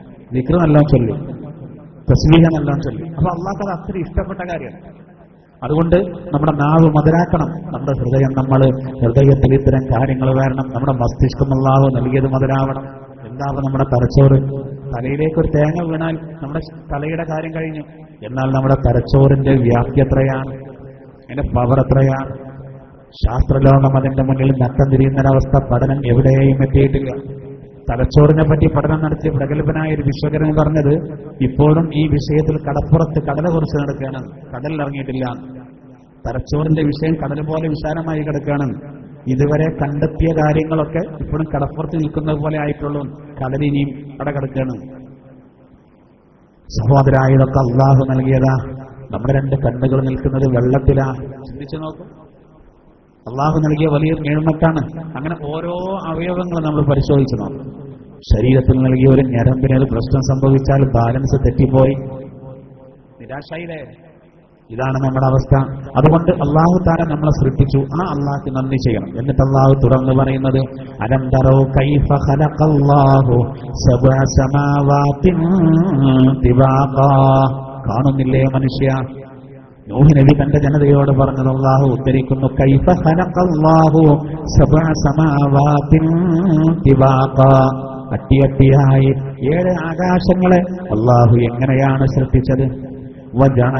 വജഅലൽ ഖമറ ഫീഹിന്ന നൂറാ, ആ ആകാശത്ത് ചന്ദ്രനെ അള്ളാഹു പ്രകാശമാക്കി വെച്ചു. വജഅലശ ശംസ സിറാജാ, സൂര്യനെ അള്ളാഹു സുബ്ഹാനഹു വ തആല ഒരു വിളക്കുമാക്കി. അതിലും നല്ല പോയിന്റ് ഉണ്ട്. സൂര്യൻ സ്വയം പ്രകാശിക്കുന്നതാണ്, ചന്ദ്രൻ അങ്ങനല്ല. അതുകൊണ്ട് ചന്ദ്രൻ പ്രകാശമാണ്, സൂര്യൻ ഒരു വിളക്കാണ്. 2 രൂപത്തിലാണ് അള്ളാഹു പ്രയോഗിച്ചത്. രണ്ടും ഒന്നായിട്ട് പറഞ്ഞില്ല. വെളിച്ചാണെന്നോ വിളക്കാണെന്നോ പറഞ്ഞില്ല. സൂര്യനെപ്പറ്റി നൂറാണ്, സൂര്യനെപ്പറ്റി സിറാജാണ്, ചന്ദ്രനെപ്പറ്റി വിളക്കാണ്. സൂര്യൻ ചന്ദ്രൻ എന്നൊക്കെ പറഞ്ഞു പോകാൻ എളുപ്പമുണ്ട്. പക്ഷെ അതിന്റെയൊക്കെ വലുപ്പത്രയാണ്. ഭൂമിയൊന്നുമല്ല സഹോദര, സൂര്യനെ അപേക്ഷിച്ച് ഭൂമിയൊന്നുമല്ല പ്രവിശാലമായ ഒരു ഫുട്ബോൾ ഗ്രൗണ്ടിൽ കോട്ടപ്പടി മൈതാനം കൂട്ടിക്കോളും. കോട്ടപ്പടി മൈതാനത്തിന്റെ ഒരു മൂലയിൽ ഒരു കടുകുമണി വെച്ചാൽ എങ്ങനെയുണ്ട്? അതിന്റെ അല്പം ദൂരത്തായി ഒരു ചെറുനാരങ്ങ വെച്ചാൽ അവിടെ കോട്ടപ്പടി മൈതാനം പ്രപഞ്ചം പോലെയും അതിന്റെ ഒരു മൂലയിലെ ഒരു കടുകുമണി ഭൂമി പോലെയും അതിന്റെ ഏകദേശം അടുത്ത് കിടക്കുന്ന ചെറുനാരങ്ങ സൂര്യനെ പോലെയും അങ്ങനെ നമുക്ക് മനസ്സിലാക്കാം. അവിടെ ഗ്രൗണ്ടിനെ അപേക്ഷിച്ച് അതിന്റെ മൂലയിൽ ഒരു കടുകുമണി ആരെങ്കിലും ശ്രദ്ധിക്കോ? ഇതുപോലെയാണ് സഹോദരാ ഭൂമി. നമുക്ക് നമ്മുടെ മണ്ഡലം തന്നെ വലിയ മണ്ഡലമായിരിക്കും. എംഎൽഎക്ക് എല്ലാ സ്ഥലത്തും എത്തിപ്പെടാൻ ചിലപ്പോൾ പ്രയാസം ഉണ്ടാവും. പഞ്ചായത്തിലെ ഒരുപാട് വലിയ സംഭവം അതെന്നെ അശാസ്ത്രീയമായിട്ട് കിടക്കുകയാണ്. മലപ്പുറം ജില്ല വിഭജിക്കണം എന്നാ പറയുന്നത് അല്ലേ? എന്നാ ഭൂമിന്റെ വലുപ്പത്തിൽ ഭൂമി മൊത്തത്തിൽ എന്നാ സൂര്യനെ നോക്കുമ്പോ ഭൂമിയൊന്നുമല്ല, പ്രപഞ്ചം മൊത്തം നോക്കുമ്പോ ഭൂമി ഒന്നുമല്ല. അപ്പൊ ഈ പ്രപഞ്ചത്തിൽ എന്തൊക്കെ പഠിച്ചു? 7 ആകാശങ്ങളെ അല്ലാഹു സൃഷ്ടിച്ചു സഹോദര. 7 ആകാശങ്ങൾ എന്ന് പറയുമ്പോൾ ഖണ്ഡിതമായി അതിനെ വിമർശിക്കാനോ അങ്ങനെ ഇല്ല എന്ന് പറയാനോ ശാസ്ത്രലോകത്തിന് സാധിക്കാത്തത് എന്തുകൊണ്ടാണ്? അവരുടെ പഠനം ഇതുവരെ 1-ാം ആകാശത്ത് പൂർത്തീകരിക്കാൻ കഴിഞ്ഞിട്ടില്ല. ഏതെങ്കിലും ഒരു ഗ്രഹത്തിലേക്കുള്ള യാത്ര തന്നെ അതിനുള്ള പെടാപ്പാടത്രയാണ്. അതെന്നെ ആ ദൗത്യം പൂർത്തിയാക്കാൻ സാധിക്കുന്നില്ല. കൽപ്പനാ ചൗള പൊട്ടിത്തെറിച്ചതറിയിലെ ദൗത്യ നിർവഹണം കഴിഞ്ഞ് തിരിച്ചു വരുമ്പോൾ പൂർത്തിയായോ? ആളില്ലാത്ത വാഹനങ്ങളെ, പേടകങ്ങളെയാണ് പലപ്പോഴും പറഞ്ഞയക്കുന്നത്. കാരണം ഇതൊരു പരീക്ഷണമാണ്. ചൊവ്വയിലേക്കൊരു യാത്ര നടക്കുമെന്ന് പറയുന്നു, നടക്കൂല എന്ന് പറയുന്നു, മടക്കയാത്ര ഉണ്ടാവില്ല എന്ന് പറയുന്നു. അല്ലാഹു അലം. എന്തായിരുന്നാലും 1-ാം ആകാശം കൃത്യമായി അറിയാൻ കഴിയാത്തവനെങ്ങനെ 7 ആകാശം ഇല്ല എന്ന് പറയും? അല്ലാഹു 7 ആകാശങ്ങളെ പഠിച്ചു. സൂര്യനെയും ചന്ദ്രനെയും അല്ലാഹു പഠിച്ചു. ഇതൊക്കെ നമുക്ക് വേണ്ടിയാണ്. സൂര്യന്റെ പ്രകാശം നമുക്കില്ലെങ്കിൽ പ്രയാസമുള്ളൂ. സൂര്യൻ ഒരല്പം ഇങ്ങോട്ട് വന്നാൽ ആകെ ചൂടായി സൂര്യാഘാതം എല്ലാവർക്കും എടുക്കും. എന്നാൽ അതേസമയം സൂര്യൻ അല്പം കൂടി മുകളിലേക്ക് പോയാലോ സഹോദര, ഭൂമിയിലുള്ളവർ തണുത്ത് മരവിച്ചു പോകും. അവർ നിശ്ചിത ദൂരത്ത് അള്ളാഹു അതിനെ സംവിധാനിച്ചിരിക്കണം. ഓസോൺ പാളികൾ അള്ളാഹു നൽകി. നമുക്ക് പ്രയാസം വരാതിരിക്കാനാണ്. പഴയ ബ്രിട്ടീഷ് യൂണിറ്റ് തോതനുസരിച്ച് കണക്ക് കൂട്ടിയാൽ 1,00,000 ഒരു ദിവസം ലോകത്തുള്ള മൊത്തം മനുഷ്യർ സൂര്യപ്രകാശം ഉപയോഗിക്കുന്നത് അവരുടെ കണക്കനുസരിച്ച് ഒരു വൈദ്യുതിക്ക് വില കെട്ടുന്നത് പോലെ വില കെട്ടുകയാണെങ്കിൽ 50 ലക്ഷം കോടി പവന്റെ വില. ഇങ്ങനെ കണക്ക് പഴയ ബ്രിട്ടീഷ് യൂണിറ്റിന്റെ കണക്ക്. 50 ലക്ഷം കോടി പവൻ എത്ര വില ഉണ്ടാവും? 50 ലക്ഷം കോടി പവൻ. അത്ര വിലന്റെ പ്രകാശമാണ് ഒരു ദിവസം മനുഷ്യൻ ഉപയോഗിക്കുന്നത്. പിന്നെ നമ്മൾ സുബഹി നിസ്കാരം കഴിഞ്ഞവനെ കുറച്ച് ലൈറ്റ് വേഗം ഓഫാക്കിയത് ബില്ല് വരുമ്പോ കണ്ണ് തള്ളാതിരിക്കാനാണ് അല്ലേ? ചില പള്ളികളിലൊക്കെ നിസ്കാരം കഴിഞ്ഞാൽ ഓതാനുള്ള സൗകര്യവും കൂടി കൊടുക്കാതെ ലൈറ്റ് ഓഫ് ആക്കും. അത് ചെയ്യും. ഓത്ത് നടക്കട്ടെ, ഇഴ്തികാഫ് നടക്കട്ടെ, അതിനാണല്ലോ ലൈറ്റും അറേഞ്ച്മെന്റുകളും സംവിധാനങ്ങളും. സഹോദര, ബില്ല് മേടിച്ചിട്ടാണ് നമ്മൾ പരമാവധി ശ്രദ്ധിക്കുന്നത്. ചിലയിടത്ത് ആളുകൾ വന്ന് ഫാനൊക്കെ ഇട്ട് ഒരു നിസ്കാരം കഴിഞ്ഞ് അത് ഓഫാക്കാനും പറഞ്ഞ് അവർ പോകും. വീട്ടിൽ താണെങ്കിൽ കുറച്ച് ശ്രദ്ധ ഉണ്ടാവും. പള്ളിന്റെ ആകുമ്പോൾ ഇതിന്റെ പൊതുവല്ലേ, എല്ലാവരും കൂടി അടച്ചോളും എന്നുള്ള തീരുമാനം. അതിന് പടച്ചവൻ ശിക്ഷിക്കും. ദൂരത്തുണ്ടാകരുത്. എന്നാൽ സഹോദര നമ്മൾ ലൈറ്റ് ഉപയോഗിക്കുമ്പോൾ അതിന്റെ വൈദ്യുതിയുടെ അതിന്റെ ചെലവ് നമുക്കറിയാം. നല്ലോണം സൂക്ഷിക്കും നമ്മൾ. എങ്കിൽ നോക്കൂ, സൂര്യൻ ഉദിച്ചത് മുതൽ അസ്തമിക്കുന്നത് വരെ ലോകത്തുള്ള മൊത്തം മനുഷ്യർക്ക് മാത്രം പോരല്ലോ, മൃഗങ്ങൾക്ക് വേണ്ടേ, ഇഴജന്തുക്കൾക്ക് വേണ്ടേ, സഹോദര സസ്യങ്ങൾക്ക് വേണ്ടേ, ജീവനില്ല എന്ന് പറയുന്ന സസ്യലതാദികൾക്ക് സൂര്യന്റെ പ്രകാശം നിർബന്ധമല്ലേ? സൂര്യപ്രകാശം വേണം. അപ്പൊ സൂര്യനെയും അല്ലാഹു തആല ഒരു വിളക്കായിട്ട് സൂര്യനെയും പ്രകാശമായിട്ട് ചന്ദ്രനെയും അല്ലാഹു സംവിധാനിച്ചു. എന്നിട്ട് അല്ലാഹു എന്ന് പറയുന്നത് വല്ലാഹു അംബതകും മിനൽ അർളി നബാതാ. അല്ലാഹു നിങ്ങളെ ഭൂമിയിൽ നിന്ന് സൃഷ്ടിച്ചെടുത്തു. അല്ലാഹു ഭൂമിയിൽ നിന്ന് നമ്മളെ സൃഷ്ടിച്ചു. മണ്ണെന്നാണ് സൃഷ്ടിച്ചത്. മണ്ണെന്നാണ് സൃഷ്ടിച്ചതെന്ന് പറയുമ്പോൾ നമ്മൾ കൈ മണത്ത് നോക്കിയാൽ അല്ലെങ്കിൽ ശരീരം എവിടെയെങ്കിലും വാസനിച്ച് നോക്കിയാൽ മണ്ണിന്റെ മണം ഉണ്ടായിക്കൊള്ളണമെന്നില്ല. ചില ആളുകൾ ചോദിക്കും, ഇബ്ലീസിനെ പഠിച്ചത് അഗ്നി കൊണ്ടല്ലേ? അപ്പൊ ഇബ്ലീസ് നമ്മുടെ രക്തം ഓടുന്നിടത്ത് കൂടെയൊക്കെ ഓടുമ്പോൾ നമുക്ക് ചൂടാവില്ല എന്നൊക്കെ ചോദിക്കുന്നവരുണ്ട്. അവരോട് തിരിച്ചു ചോദിക്കാം, മണ്ണെന്നാണ് അള്ളാഹു നമ്മളെ പഠിച്ചത്, പക്ഷെ മണ്ണിന്റെ വാസനൊന്നും വാസനിച്ചുണ്ടാവില്ല. എന്നാൽ ശരീരത്തിൽ മണ്ണിന്റെ അംശമുണ്ട് എന്ന് അത് ശാസ്ത്രം കൊണ്ട് ശാസ്ത്രീയമായിട്ട് തെളിഞ്ഞ സംഗതിയാണ്. അല്ലെങ്കിൽ സഹോദര, മണ്ണുകൊണ്ടാണ് സൃഷ്ടിക്കപ്പെട്ടതെന്ന് പറഞ്ഞാൽ എല്ലാ നിലക്കും അങ്ങനെ തന്നെ. കാരണം ഒരാളുടെ സൃഷ്ടിപ്പിന് കാരണമായിട്ടൊരു ബീജം വേണം. ഒരു പുരുഷന്റെ ശരീരത്തിൽ ആ ബീജം ഉൽപ്പാദിപ്പിക്കപ്പെടണമെങ്കിൽ അവന്റെ ശരീരത്തിൽ ആഹാരം വേണം. അവന്റെ ശരീരത്തിലേക്ക് ആഹാരം, ധാന്യങ്ങളും പച്ചക്കറികളും പഴങ്ങളും ചെല്ലണമെങ്കിൽ അത് ഭൂമിയിൽ വളർന്നു വരണം. അത് വളരാൻ മണ്ണ് ആവശ്യമാണ് സഹോദര. വ്യത്യസ്തമായ മണ്ണ്. അറേബ്യൻ രാജ്യങ്ങളിൽ ഈത്തപ്പഴം ഉണ്ടാകാൻ അനുയോജ്യമായ മണ്ണല്ലാഹു നൽകിയപ്പോ നാളികേരത്തിന് അനുയോജ്യമായ മണ്ണാണ് അല്ലാഹു കേരളത്തിൽ നൽകിയത്. എല്ലായിടത്തും എല്ലാം ഉണ്ടാവില്ല.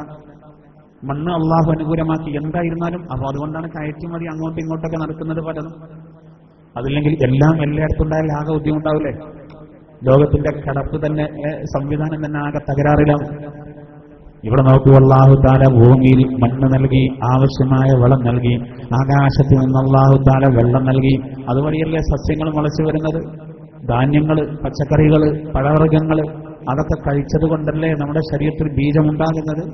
അപ്പൊ മണ്ണെന്നാണ് എല്ലാത്തിന്റെയും അടിസ്ഥാനം. അതിന് വെള്ളം വേണം. വെള്ളം എല്ലാത്തിന്റെയും അടിസ്ഥാനമായി വന്നു. അപ്പൊ വെള്ളത്തിൽ നിന്നും മണ്ണിൽ നിന്നും മനുഷ്യരെ സൃഷ്ടിച്ചു എന്ന് പറഞ്ഞാൽ അതിൽ അസ്വാഭാവികമായിട്ടൊന്നുമില്ല. വേഗം മനസ്സിലാക്കാൻ കഴിയും. അല്ലാഹു വീണ്ടും പറയുന്നത്, സുമ്മയുഈദുകും ഫീഹാ വയുഖ്രിജുകും ഇഖ്റാജാ. പിന്നെ ആ ഭൂമിയിലേക്ക് തന്നെ നിങ്ങൾ മടക്കപ്പെടും. മറ്റൊരു സമയത്ത് അതിൽ നിന്ന് പുറപ്പെടുവിക്കപ്പെടുകയും ചെയ്യുന്നതാണ്. അത് ആലോചിക്കുമ്പോഴാണ് നമുക്ക് ആകെ ടെൻഷൻ വരും. ഏത്? ഭൂമിയിൽ നിന്ന് ആ പടക്കപ്പെട്ട നമ്മൾ, മണ്ണിൽ നിന്ന് പടക്കപ്പെട്ട നമ്മൾ ആ മണ്ണിലേക്ക് തന്നെ നമ്മൾ മടക്കപ്പെടുന്നതാണ്. ആ ഒരു സമയം ഒന്ന് ആലോചിച്ച് നോക്കൂ. ഒന്നും വേണ്ടി വരില്ല. മണ്ണിന്ന് പടക്കപ്പെട്ട നമ്മൾ ഒരു ചെറിയ ഇടവേളയ്ക്ക് ശേഷം ആ മണ്ണിലേക്ക് തന്നെ മടക്കപ്പെടുന്ന അവസ്ഥ ആലോചിച്ച് നോക്കും. ഏത് സമയത്തും വരും സഹോദരാ. അത് നനുത്ത മോന്തയായി മുറിയാം മുറിതോറും മണത്ത് മണത്തെത്തും മൃദുപാദനാം മൃത്യു എന്ന് പ്രഗത്ഭനായ കവി വൈലോപ്പള്ളി പാടിയിട്ടുണ്ട്. പൂച്ചക്കിന്റെ ഒരു സ്വഭാവം എന്ത്? പൂച്ചക്കിന്റെ മുറിതോറും കയറി വന്നിട്ട് വീടിന്റെ ഓരോ മുറികളിലും കയറിയിട്ട് പൂച്ചക്കിന്റെ ഒരു മണം പിടിക്കൽ ഇല്ലേ? എല്ലായിടത്തും ഇങ്ങനെ മണത്ത് എന്നതുപോലെ ജീവനുള്ളവരുടെ ജീവനൊക്കെ അതാ തുടച്ചെടുക്കുന്നൊരവസ്ഥ. എല്ലാവരും പോകും, എല്ലാവരും മരിക്കും. ആ ഒരു ഘട്ടം ആലോചിച്ച് നോക്കൂ സഹോദര. മണ്ണിലേക്കാണ് നമുക്ക് മടക്കപ്പെടാനുള്ളത്. മനുഷ്യനാ ഓർമ്മയില്ല. മഹത്തുക്കളായ ആളുകൾ പറയുന്നത്, ഒരു മനുഷ്യനെ സംബന്ധിച്ചിടത്തോളം അവന്റെ അഞ്ച് കാര്യങ്ങൾക്കാണ്. ഒന്നാമത്തത്, അവന്റെ ശരീരത്തിലെ മാംസം അത് പുഴുക്കൾക്കുള്ളതാകുന്നു. അവന്റെ അസ്ഥികൾ അത് മണ്ണിനുള്ളതാകുന്നു. അവന്റെ സമ്പത്ത് അത് അനന്തരാവകാശികൾക്കുള്ളതാകുന്നു. അവന്റെ ആത്മാവ് അത് പിടിച്ച മലക്കുകൾ കൊണ്ടുപോകും. അവന്റെ അമലുകൾ അവൻ കാരണം മർദ്ദനങ്ങൾക്ക് വിധേയമാക്കപ്പെട്ടവർക്കായിരിക്കും. മനസ്സിലായോ? ഏതൊരു മനുഷ്യനും സഹോദര, അവന്റെ മാംസം കൊണ്ടുള്ള ശരീരത്തിലെ മാംസം എന്താ? അവന്റെ തടി എന്താ? അവന്റെ സൗന്ദര്യം എന്ന് പറയും സഹോദര. അവന്റെ കബറിൽ വെച്ചാൽ അവന്റെ ശരീരം പുഴുക്കൾക്കുള്ളതാണത്. മാങ്ങയുടെ ഉള്ളിൽ പുഴുക്കൾ വരുന്നത് കണ്ടിട്ടില്ലേ നിങ്ങൾ? പന പൊടിക്കുമ്പോ ആ പനയുടെ ഉള്ളിൽ പുഴുക്കൾ വന്നത് കണ്ടിട്ടില്ലേ? കിണർ കുടിക്കുമ്പോ 10 കോര് ആഴമുള്ള കിണർ കുടിക്കുമ്പോ അതിന്റെ അടിയിൽ പോലും നമ്മൾ പുയറിനെ കാണുന്നില്ലേ? സഹോദര, മറവ് ചെയ്തതിന്റെ ശേഷം മാസങ്ങൾ കഴിഞ്ഞിട്ട് കബറിന്ന് തുറന്നു നോക്കിയാൽ ഭീകരമായിരിക്കും ആ രംഗം.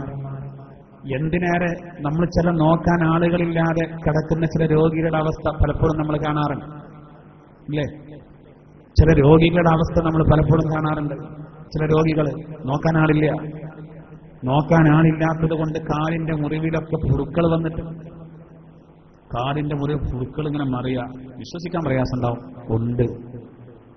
എത്ര അമ്മമാരും ഉമ്മമാരും മക്കൾ നോക്കാത്തത് കൊണ്ട് കാലിൽ പുഴുക്കൾ വന്ന് കിടക്കുക. പുഴുക്കൾ ശരിക്കും ഇങ്ങനെ മുറിയിൽ ഇങ്ങനെ മറിയ. ജീവനുള്ള മനുഷ്യനാണ് അതിൽ.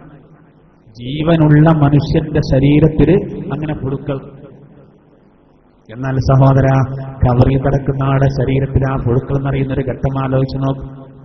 മനുഷ്യനെന്തെങ്കിലും മേനി നടിക്കാൻ കഴിയോ? ഏതെങ്കിലും വിഷയത്തിൽ ഈമാൻ കിട്ടിയില്ലെങ്കിൽ അവസ്ഥ ചിന്തിച്ചെന്നോ? ഇത്ര ഭീകരമാണത്. ചെറുതുറക്കുള്ള സൗന്ദര്യമുള്ള നമ്മുടെ ശരീരം മരിക്കുന്നത് വരെ അത് കഴിഞ്ഞാ പോയില്ലേ? ആ ശരീരത്തിലാണ് സഹോദര ഈ പുഴുക്കൾ നിറയുന്നത്. അതുകൊണ്ടാണ് മഹത്തുക്കൾ പറയുന്നത് അവന്റെ ശരീരം, അവന്റെ മാംസം എന്ന് പറയുന്നത് അത് പുഴുക്കൾക്കുള്ളതാകുന്നു. അത് ചിന്തിച്ചാൽ ഒരിക്കലും നമ്മൾ വഴിവിടും. പിന്നെയോ അവന്റെ അസ്ഥികളോ അത് മണ്ണിനുള്ളതാകുന്നു. നല്ല ഉറപ്പുള്ള എല്ലുകൾ അവിടെ അതങ്ങനെ നുരുമ്പിപ്പോകും. പിന്നെ ഒരൽപ്പം മാത്രം ബാക്കിയോ. വിമാനത്തിൻ്റെ ഒരു ബോക്സ് എല്ലാ വിവരം അതിലുണ്ടാവുന്നതാണ്. എന്നതുപോലെ തന്നെ നമ്മുടെ എല്ലാ കാര്യങ്ങളും ആ എല്ലിലുണ്ടാവും. അതിൽ നിന്ന് കൊണ്ട് നമ്മൾ ഉയർത്തിയെഴുന്നേൽപ്പിക്കപ്പെടും. അവ നമ്മുടെ ഈ അസ്ഥി, നമ്മുടെ എല്ലുകൾ, അതിന് ബലം കിട്ടാനുള്ള മരുന്ന് ചിലപ്പോൾ നമ്മൾ കുടിക്കും. അതിന് ബലം കിട്ടാനുള്ള വ്യായാമങ്ങൾ നമ്മൾ ചെയ്യും. അവസാനം അത് ഖബറിലെത്തിക്കഴിഞ്ഞാൽ അത് മണ്ണിനോട് ലയിക്കും. സഹോദരാ, പിന്നെ നമ്മളുണ്ടാക്കിയ മുതലുണ്ടല്ലോ, അള്ളാഹുവിനോടുള്ള കടപ്പാടൊക്കെ മറന്ന് മുതലിന് വേണ്ടി പരക്കം പായുണ്ടല്ലോ, അതൊക്കെ ആർക്കുള്ളതാണ്? അനന്തരാവകാശികൾക്കുള്ളതാണ്. അതൊക്കെ അനന്തരാവകാശികൾക്കാണ്. ഈ ഒരു ബോധം മനുഷ്യനില്ല. ഓനോ അവൻ ഖബറിൽ കടന്നിട്ട് അതിന്റെ പീഡനങ്ങൾ അനുഭവിക്കണം. സക്കാത്ത് കൊടുക്കാത്തത്, സമ്പത്തോ കൊടുക്കാൻ തോന്നിയില്ല. അവനങ്ങനെ പാത്തുവെച്ചു അവന്റെ സമ്പത്ത്. അവന്റെ അനന്തരാവകാശികൾ, ആ അനന്തരാവകാശികൾക്ക് നീക്കി വെച്ചു അവനത്. സഹോദരാവന്റെ ആത്മാവാറ്റത് പിടിച്ചു കൊണ്ടുപോയ മലക്കുകൾക്കും അതുപോയി. പ്രധാനപ്പെട്ടതാണ് റൂഹ്. അത് മലക്കുകൾ പിടിച്ചുകൊണ്ടുപോയി. ഇനിയുള്ളത് അവന്റെ അമലുകളാണ്. അവൻ കാരണം ആരെങ്കിലും അവന്റെ കൈകളാൽ മർദ്ദിക്കപ്പെട്ടിരുന്നുവെങ്കിൽ, അവന്റെ നാവിനാൽ പീഡിപ്പിക്കപ്പെട്ടിരുന്നുവെങ്കിൽ, ആക്രമിക്കപ്പെട്ടിരുന്നുവെങ്കിൽ അവർക്ക് അവന്റെ അമലുകളും കൊടുക്കും. അവൻ ഇവനാകെ പാപ്പരാകുന്ന അവസ്ഥ. മുഫ്ലിസ് എന്ന് പറയും. മുഫ്ലിസ് മനസ്സിലായോ സഹോദര? ഇവൻ നാവ് കൊണ്ട് ആരെങ്കിലും ദ്രോഹിച്ചിട്ടുണ്ടെങ്കിൽ ആ ദ്രോഹിക്കപ്പെട്ട ആളുകൾക്ക് ഇവന്റെ അമലെടുത്ത് കൊടുക്കും. ഖുർആൻ ഓതിയതും അവന് സക്കാത്ത് കൊടുത്തതും, അവന് ഹജ്ജിന് പോയതും, അവന് നോമ്പ് നോറ്റതും, അവന് ഖുർആൻ ഓതിയതും നിസ്കരിച്ചതും, ജീവിതത്തിൽ വന്ന ഒരുപാട് അമലുകൾ, സലാം പറഞ്ഞതിന്റെ പ്രതിഫലം, മയ്യത്തിന്റെ സന്ദർശിച്ച പ്രതിഫലം, അവിടെ യാസീൻ ഓതിയ കൂലി, മയ്യത്തിന്റെ കൂടെ പോയ കൂലി, രോഗം സന്ദർശിച്ച പ്രതിഫലം, എല്ലാം വേറുള്ളവർക്ക് എടുത്തു കൊടുക്കേണ്ട അവസ്ഥ. പള്ളിയിലേക്ക് വന്നതിന് ഓരോ ചെവിട്ടടിക്കും കൂലി, അതാ പോകുന്നു, അതൊക്കെ മറ്റുള്ളവർക്ക് എടുത്തു കൊടുക്കേണ്ട അവസ്ഥ. മറ്റുള്ളവർക്ക് ബാധ്യത ഉണ്ടാക്കണ്ട, അവരോട് ബാധ്യത നമുക്കുണ്ടാക്കണ്ട. അപ്പൊ നോക്കൂ, മനുഷ്യന്റെ 5 കാര്യങ്ങൾ 5 കൊടുക്കണം എന്നാണ് ഇവിടെ അള്ളാഹു ആയത്തിൽ പറയുന്നതോ. അള്ളാഹു പറയുന്നത് ഭൂമിയിൽ നിങ്ങളെ ശ്രദ്ധിച്ചു,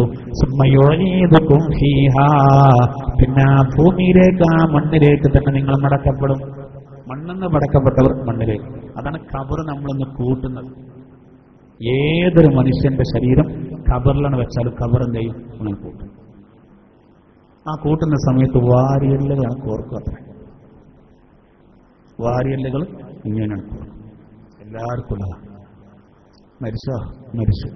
എപ്പോഴാണ് മയ്യത്തെടുക്കുക? 2 മണിക്ക്. മയ്യത്തെടുത്തോ? എടുത്തു. എപ്പോ? 2 മണിക്ക് തന്നെ. ഇപ്പൊ സമയം 4 മണിയായി. 2 മണിക്ക് മയ്യത്ത് ഖബറിലെത്തി. ഇപ്പൊ 4 മണിയായി. ആ 2 മണിക്കൂറിന്റെ ഇടയിൽ അവിടെ എന്തൊക്കെ നടന്നു? എന്തൊക്കെ നടന്നത്? സഹോദര, കാണാതായ ഒരു കുട്ടിയെ തിരിച്ചു കിട്ടുമ്പോ മാതാവിനും പിതാവിനും ഉണ്ടാകും ആ സങ്കടം. ആ കുട്ടിയെ കെട്ടിപ്പിടിച്ച് അണഞ്ഞ് കൂട്ടിപ്പിടിച്ച് തീർക്കും. കാണാതായ ഒരു കുട്ടീനെ കാണുമ്പോ ഒരാഴ്ചയായി കാണാതായി, ആരെ പിടിച്ചുകൊണ്ട് പോയതാ, ഭക്ഷണം കഴിക്കാതെ വളർന്നു കിടക്കാണ് ഉമ്മയും വാപ്പയും. അവസാനം ആ കുട്ടിയെ കൺമുന്നിലൊരു കാലാണ് തിരിച്ചു കിട്ടുകയാണ്, അണഞ്ഞു കൂട്ടി പിടിച്ചൂലെ. ഇതുപോലെയാണ് അത്രയും നല്ല ആളുകളെ അവരുടെ ശരീരം ഖബറിലെത്തിയാൽ സ്നേഹപൂർവ്വം മണ്ണെന്ന് കൂട്ടും. പക്ഷേ സ്വർണത്തിന്റെ സൂചി കൊണ്ട് കണ്ണിൽ കുത്തിയാലും മുറിയോ? സൂചി സ്വർണ്ണാണെങ്കിൽ സ്നേഹത്തോടുകൂടെയുള്ള ഖബറിന്റെ ആ കൂട്ടലും ശക്തമായ വേദനയ്ക്ക് കാരണം. എന്നാൽ സഹോദര, വെറുപ്പോടുകൂടെ ഈമാനില്ലാത്ത ആളൊരു കൂട്ടലുണ്ട് ഖബറിനത്ര. അതിന്റെ ഒരു ഭീകരത ആലോചിച്ചു. എല്ലാവർക്കും നമ്മളൊന്നൊന്നുമല്ലല്ലോ. ഒരു സഹാബി മരിച്ചപ്പോൾ അള്ളാന്റെ അർശൊന്നിന് പടച്ചു എന്നാണ്. അപ്പൊ എത്ര ഗൗരവം ഉണ്ടാവും?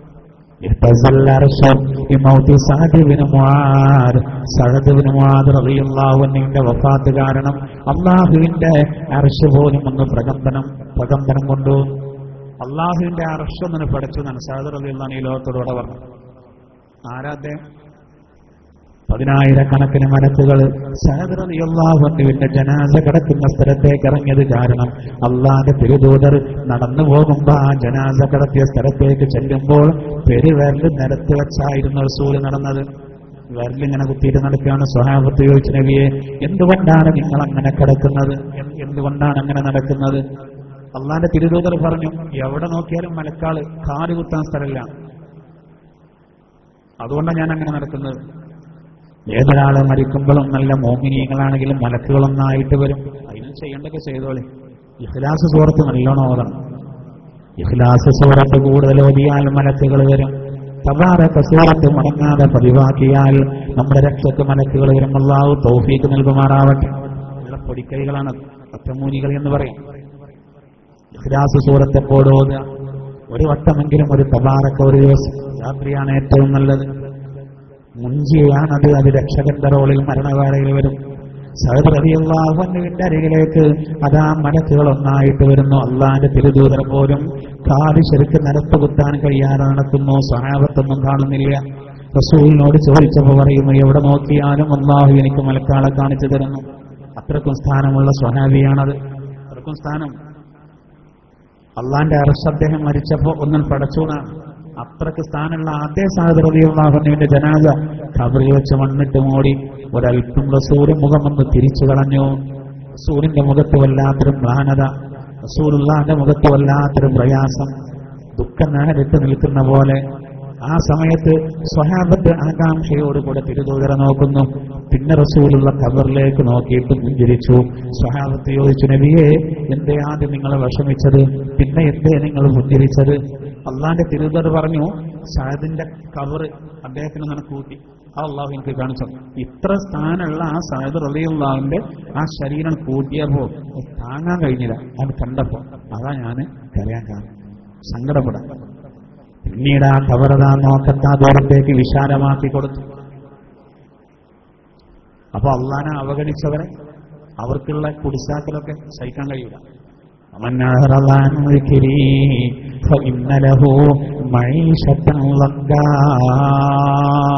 ഖുർആനിൽ അല്ലാഹു ഇങ്ങനെ പറയുന്നുണ്ട്, എന്റെ ഉത്ബോധനത്തെ, എന്റെ ദിക്റിനെ, എന്റെ ഖുർആനിനെ ആര് അവഗണിച്ചോ ഫഇന്നലഹു മഈശത്തൻ ലംഗാ.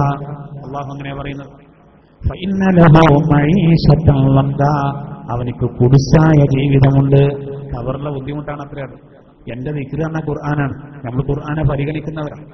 ഖുർആനെ പരിഗണിച്ചുകൊണ്ടാണ് സുബഹിന്റെ ഈ സമയത്ത് സഹോദര നമ്മൾ അള്ളാന്റെ ഭവനത്തിൽ ഒരുമിച്ച് കൂടിയത്. ഗൾഫ് രാജ്യങ്ങളിലും മറ്റും നമ്മുടെ പല ഭാഗങ്ങളിലും ക്ലാസ് റൂം വഴി മറ്റു ഇത് ശ്രമിച്ചുകൊണ്ടിരിക്കുന്ന ഒരുപാട് സഹോദരങ്ങളുണ്ട്. ഖുർആനെ പരിഗണിക്കാൻ അവർ. ഗൾഫിലെ സഹോദരങ്ങൾക്ക് ഈ സമയത്ത് ഇതിനെ പ്രതീക്ഷിക്കാൻ ഭയങ്കര ഇടങ്ങേറുള്ള ടൈമാണ്.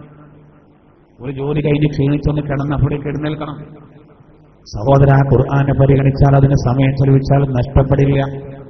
അള്ളാഹു നമുക്ക് ഖബറിൽ രക്ഷ നൽകുമാറാവട്ടെ.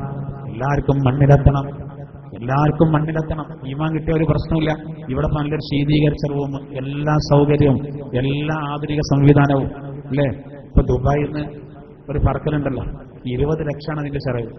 ആകാശത്ത് സുഖമായിട്ട്, ഫ്ലൈറ്റിൽ ആണ് സുഖമായിട്ട് ബെഡ്റൂം, എല്ലാ സൗകര്യവും, ഷെയർ ടിക്കറ്റ് 20 ലക്ഷം. പണമുള്ളവനായ ഒരു പ്രശ്നമല്ല. സഹോദര, കാൽക്കാശിന് വകുപ്പില്ലാത്ത ആളാണെങ്കിലും ഈമാൻ ലഭിച്ചാലോ അതിനേക്കാൾ വലിയ സുഖമല്ലേ. ഒരു കണ്ണും കാണാത്തത്, ഒരു കാതും കേൾക്കാത്തത്, ഒരു മനസ്സിലും മോഹിച്ചെടുക്കാൻ കഴിയാത്ത വലിയ വലിയ സുഖമാണ് അല്ലാഹു ഖബറിൽ നൽകുക. അതിന് ഇവിടെ ജീവിതം നന്നാക്കിയാലും മതി. കാഴ്ചയിൽ എന്താ നമ്മുടെ ഖബറിന്റെ അവസ്ഥ? ഒരു കക്കൂസിന്റെ കൊടിയുടെ വിശാലത പോലും ഇല്ല. കാരണം വിശാലമാക്കിയ പള്ളിക്കാട്ടിൽ സ്ഥലം ഉണ്ടാവില്ല, എല്ലാവർക്കും വേണ്ടേ കിടക്കാനുള്ള സ്ഥലം മാത്രം. ചെരിച്ചന് കിടക്കും. അങ്ങോട്ടും ഇങ്ങോട്ടും വീണ്ട പ്രശ്നമില്ല, ചുമരുണ്ടാവും. പിന്നെ തലയിണം മണ്ണ. ഓ, ആ കീഴ്ക്കുടിയിലാണ് കിടത്തിയിട്ട് മൂടുകല്ലാണ് വെച്ചിട്ട് ആ ഗ്യാപ്പൊക്കെ മണ്ണ് കുഴച്ചിട്ട് അടച്ചിട്ട് പിന്നെ മണ്ണിട്ട് ചവിട്ടി താഴ്ന്നു. ഓ സുബ്ഹാനല്ലാഹ്, ജീവൻ വെച്ചാൽ പോരാൻ കഴിയുമായിരുന്നു ഇല്ല. ആള് ജീവൻ കിട്ടിയ ആളാണെങ്കിൽ കാഴ്ചയിൽ അത് അത്രയേ ഉള്ളൂ. പക്ഷെ ഒരു സുഖത്രേ.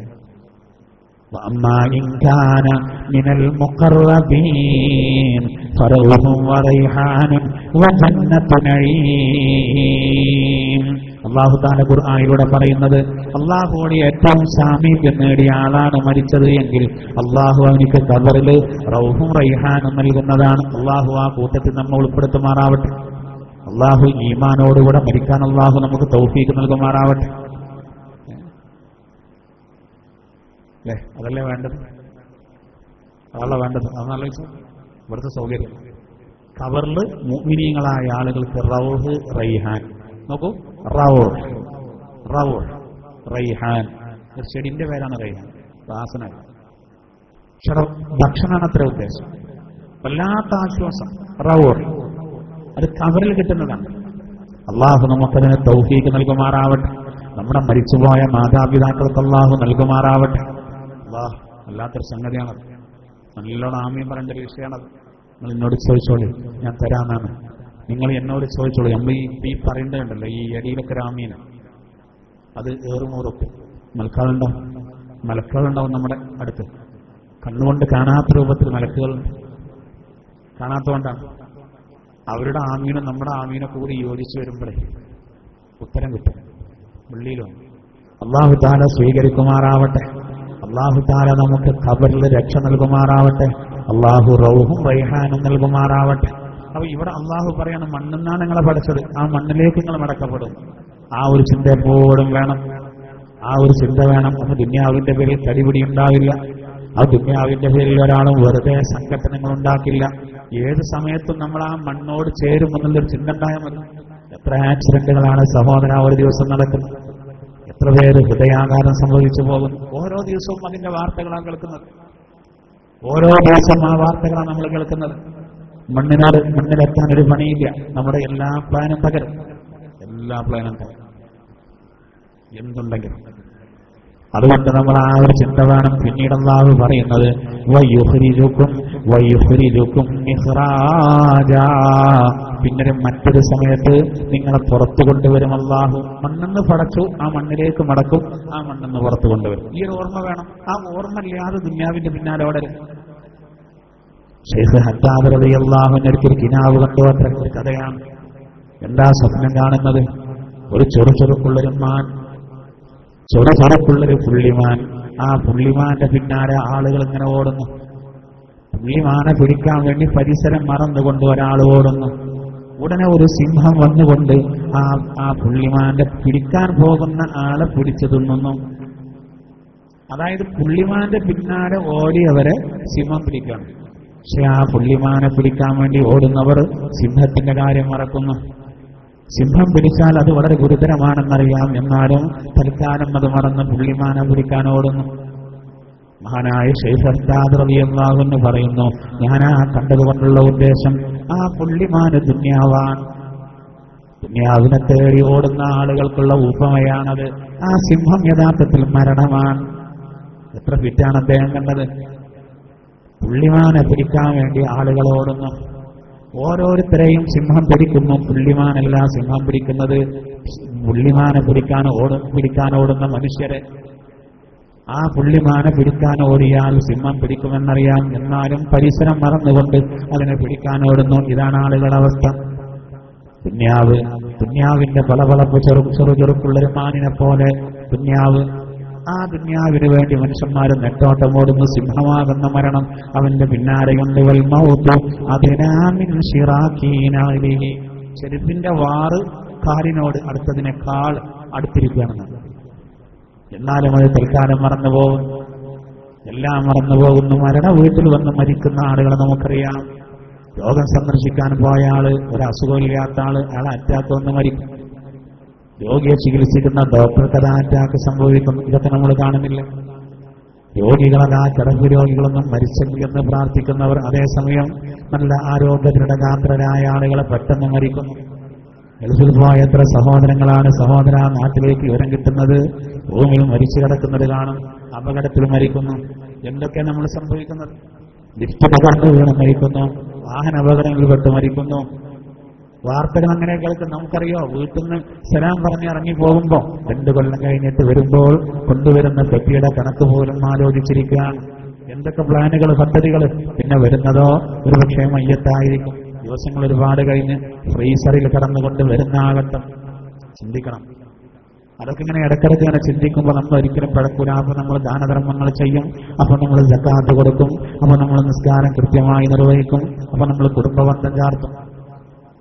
ഇതൊന്നും ഇല്ലാത്തത് കൊണ്ടാണ്, മരിക്കണം എന്നുള്ള ചിന്തയില്ലാത്തത് കൊണ്ടാണ്. അപ്പൊ നമുക്ക് നിസ്കാരത്തിന്റെ കാര്യത്തിൽ ശ്രദ്ധയുണ്ടാവില്ല. അപ്പൊ നമുക്ക് സക്കാത്ത് കൊടുക്കാൻ തോന്നൂല, സദഖ ചെയ്യാൻ തോന്നൂല. അപ്പൊ നമുക്ക് നല്ല കാര്യങ്ങൾക്ക് സമയമുണ്ടാകില്ല, വെറുതെ വേസ്റ്റാക്കും. ഈ ചിന്ത ഉണ്ടായാൽ നമ്മൾ രക്ഷപ്പെടും. അള്ളാഹു യഥാർത്ഥ മോമിനീങ്ങളിൽ നമ്മൾ ഉൾപ്പെടുത്തുമാറാവട്ടെ. പിന്നീട് അള്ളാഹു പറയുന്നു, അള്ളാഹു അവസാനിപ്പിക്കാം. അള്ളാഹു പറയുന്നത്, അള്ളാഹു അള്ളാഹു ഭൂമിയെ നിങ്ങൾക്ക് വിരിപ്പാക്കി തന്നു. ഈ ഭൂമി ഗോളാകൃതിയിലാണ്. അതുകൊണ്ടാണ് പ്രത്യേകം പറയാൻ കാരണം. ഭൂമി പരന്നതാണ് എന്ന് ഖുർആൻ പറയുന്നത് ചില തെറ്റിദ്ധരിച്ചവരുണ്ട്. സഹോദര, ഭൂമിയുടെ ഷെയ്പ്പ് അള്ളാഹു വിശദീകരിക്കുന്നില്ല. ഭൂമിയുടെ ഷെയ്പ്പ് അള്ളാഹു വിശദീകരിക്കുന്നില്ല. മനുഷ്യർക്ക് അനുഭവപ്പെടുന്നത് പരന്ന രൂപത്തിലാണെന്ന് ഖുർആൻ പറയുന്നുണ്ട്. أفلا ينظرون إلى الإبل كيف خلقت وإلى السماء كيف رفعت وإلى الجبال كيف نصبت وإلى الأرض كيف سطحت. ഭൂമിയിലേക്ക് മനുഷ്യർ നോക്കുന്നില്ലയോ, എങ്ങനെയാണ് അതിനെ പരത്തപ്പെട്ടിരിക്കുന്നത്? അത് പ്രത്യേകം ഭൂമിയെ പരത്തി എന്ന് പറയാൻ കാരണം ഉരുണ്ടതായതുകൊണ്ടാണ്. യുക്കവ്യൂർ എന്ന വാക്ക് ഉപയോഗിച്ചിട്ടുണ്ട്. സൂര്യന്റെയും അത് രാവും പകലും മാറി വരുന്നതിനെ സംബന്ധിച്ച് യൂലിജ എന്നല്ലാഹു പറഞ്ഞിട്ടുണ്ട്. രാവിനെ പകലിലേക്കും പകലിനെ രാവിലേക്കും കടത്തി എന്നതിന് യൂലിജു എന്ന വാക്കാണ് ഉപയോഗിച്ചത്. യുക്കവ്യൂർ എന്ന് ഉപയോഗിച്ചു ചുറ്റിപ്പറിച്ചു എന്നാണ്. ഉരുണ്ടതിലേക്കുള്ള സൂചനകളാണത്, ഉരുണ്ടതിലേക്കുള്ള സൂചനയാണ്. എന്തായിരുന്നാലും നോക്കൂ, അല്ലാഹു തആല ഭൂമിയെ വിരിപ്പാക്കി തന്നു എന്ന് പറഞ്ഞാൽ നമുക്ക് താമസിക്കാൻ അനുയോജ്യമാക്കി. അല്ലാഹു പറയാണ്, മാത്രമല്ല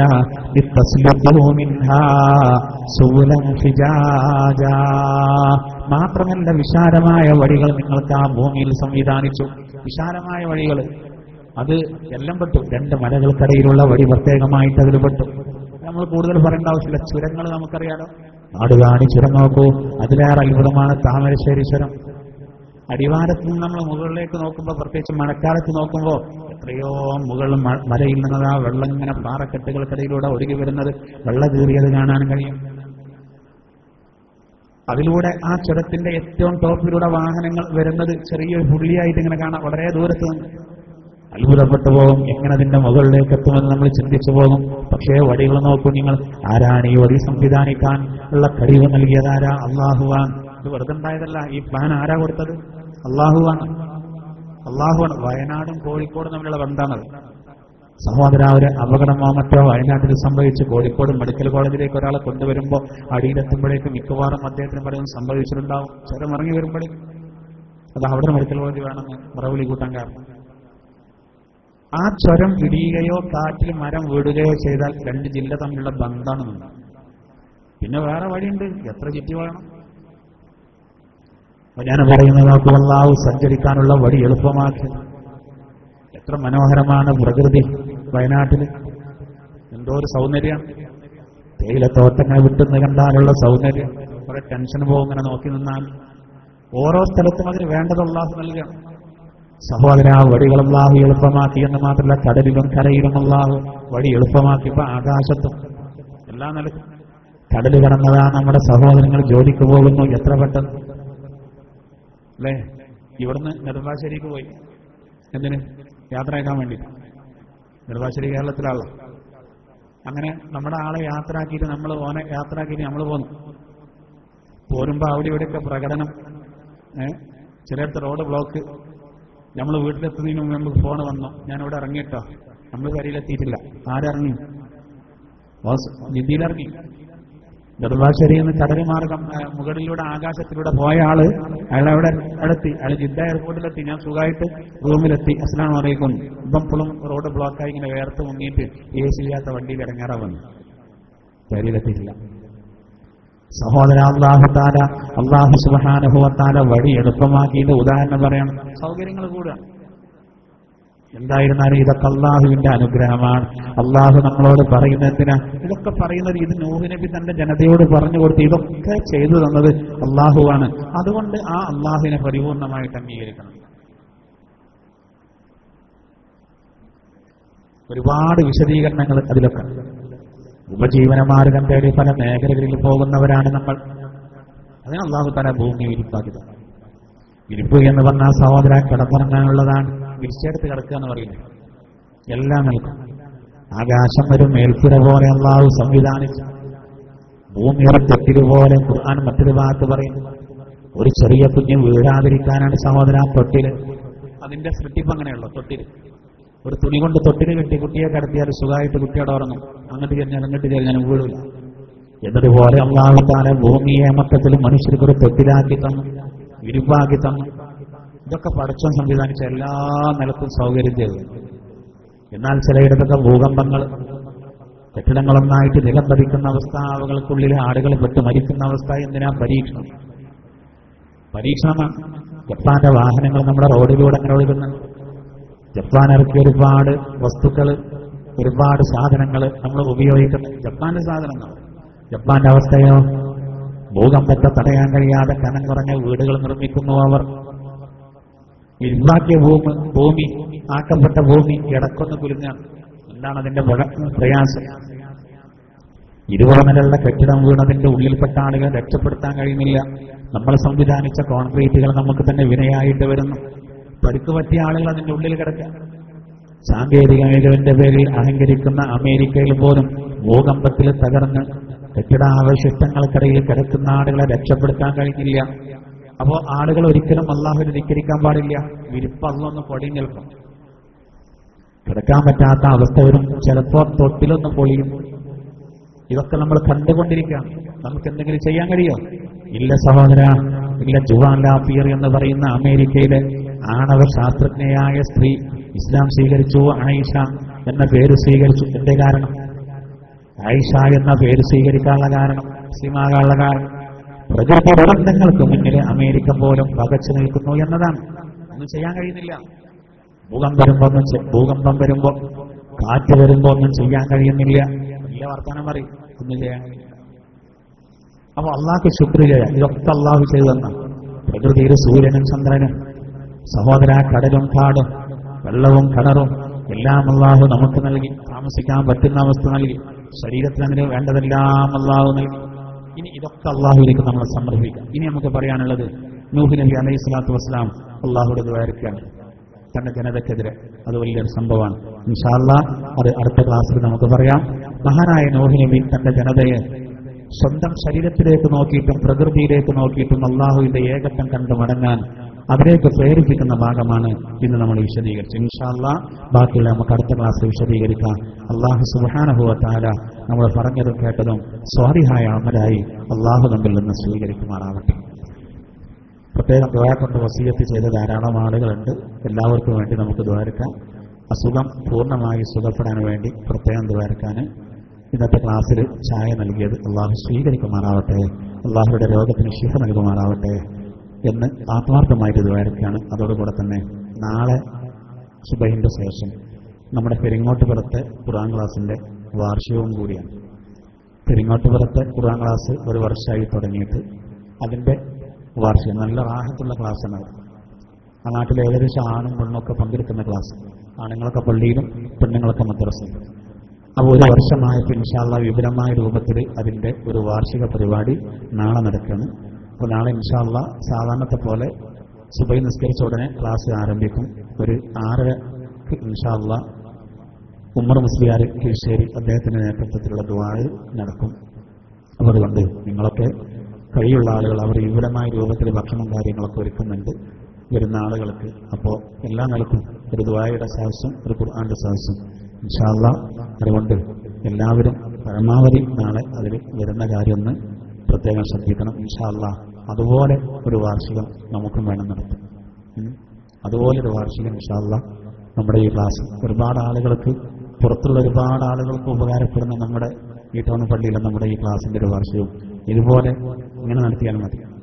എൻ്റെ അഭിപ്രായം നമ്മുടെ ക്ലാസ് നടക്കുന്ന അതേ സമയത്ത് പരമാവധി ആളുകൾക്ക് സന്ദേശം കൊടുത്തിട്ട് എന്നാൽ കൂടുതൽ ചെലവുകളോ കാര്യങ്ങളോ വരില്ല. കാര്യപ്പെട്ട നമ്മുടെ സാദാത്തുക്കളെ ഉസ്താദുമാരെ ദുആക്ക് വിളിച്ച് ആളുകൾക്ക് ഇതുകൊണ്ടൊരു പ്രയോജനം വേണം. ഇൻഷാ അല്ലാഹ് കൂടുതൽ ആളുകളിലേക്ക് സന്ദേശം എത്തിച്ച് തെരഞ്ഞെടുപ്പും കാര്യങ്ങളും പ്രചരണവും കാര്യങ്ങളൊക്കെ ഉണ്ടാവും. എന്നാലും ക്ലാസ് മുടങ്ങരുത്. ഇത് കഴിഞ്ഞിട്ട് ബാക്കി മതി നമുക്കല്ല. അപ്പോഴേ അതിലൊക്കെ ബർക്കത്തുണ്ടാവും. അപ്പോൾ അതുകൊണ്ട് ഒരു ക്ലാസ്സും ഒഴിവാകാതെ വരുമെന്നുള്ളൊരു പ്രതിജ്ഞയോടുകൂടെ നിങ്ങൾ പോകണം. അതിനാണ് നമ്മൾ വാർഷികവും കാര്യങ്ങളൊക്കെ വെക്കുന്നത്. അല്ലാഹു തആല ഇത്തരം നമ്മുടെ എല്ലാ പ്രവർത്തനങ്ങളും അല്ലാഹു സ്വീകരിക്കുമാറാവട്ടെ. ആമീൻ എന്ന് പ്രത്യേകം പ്രാർത്ഥിച്ച് അവസാനിപ്പിക്കാം.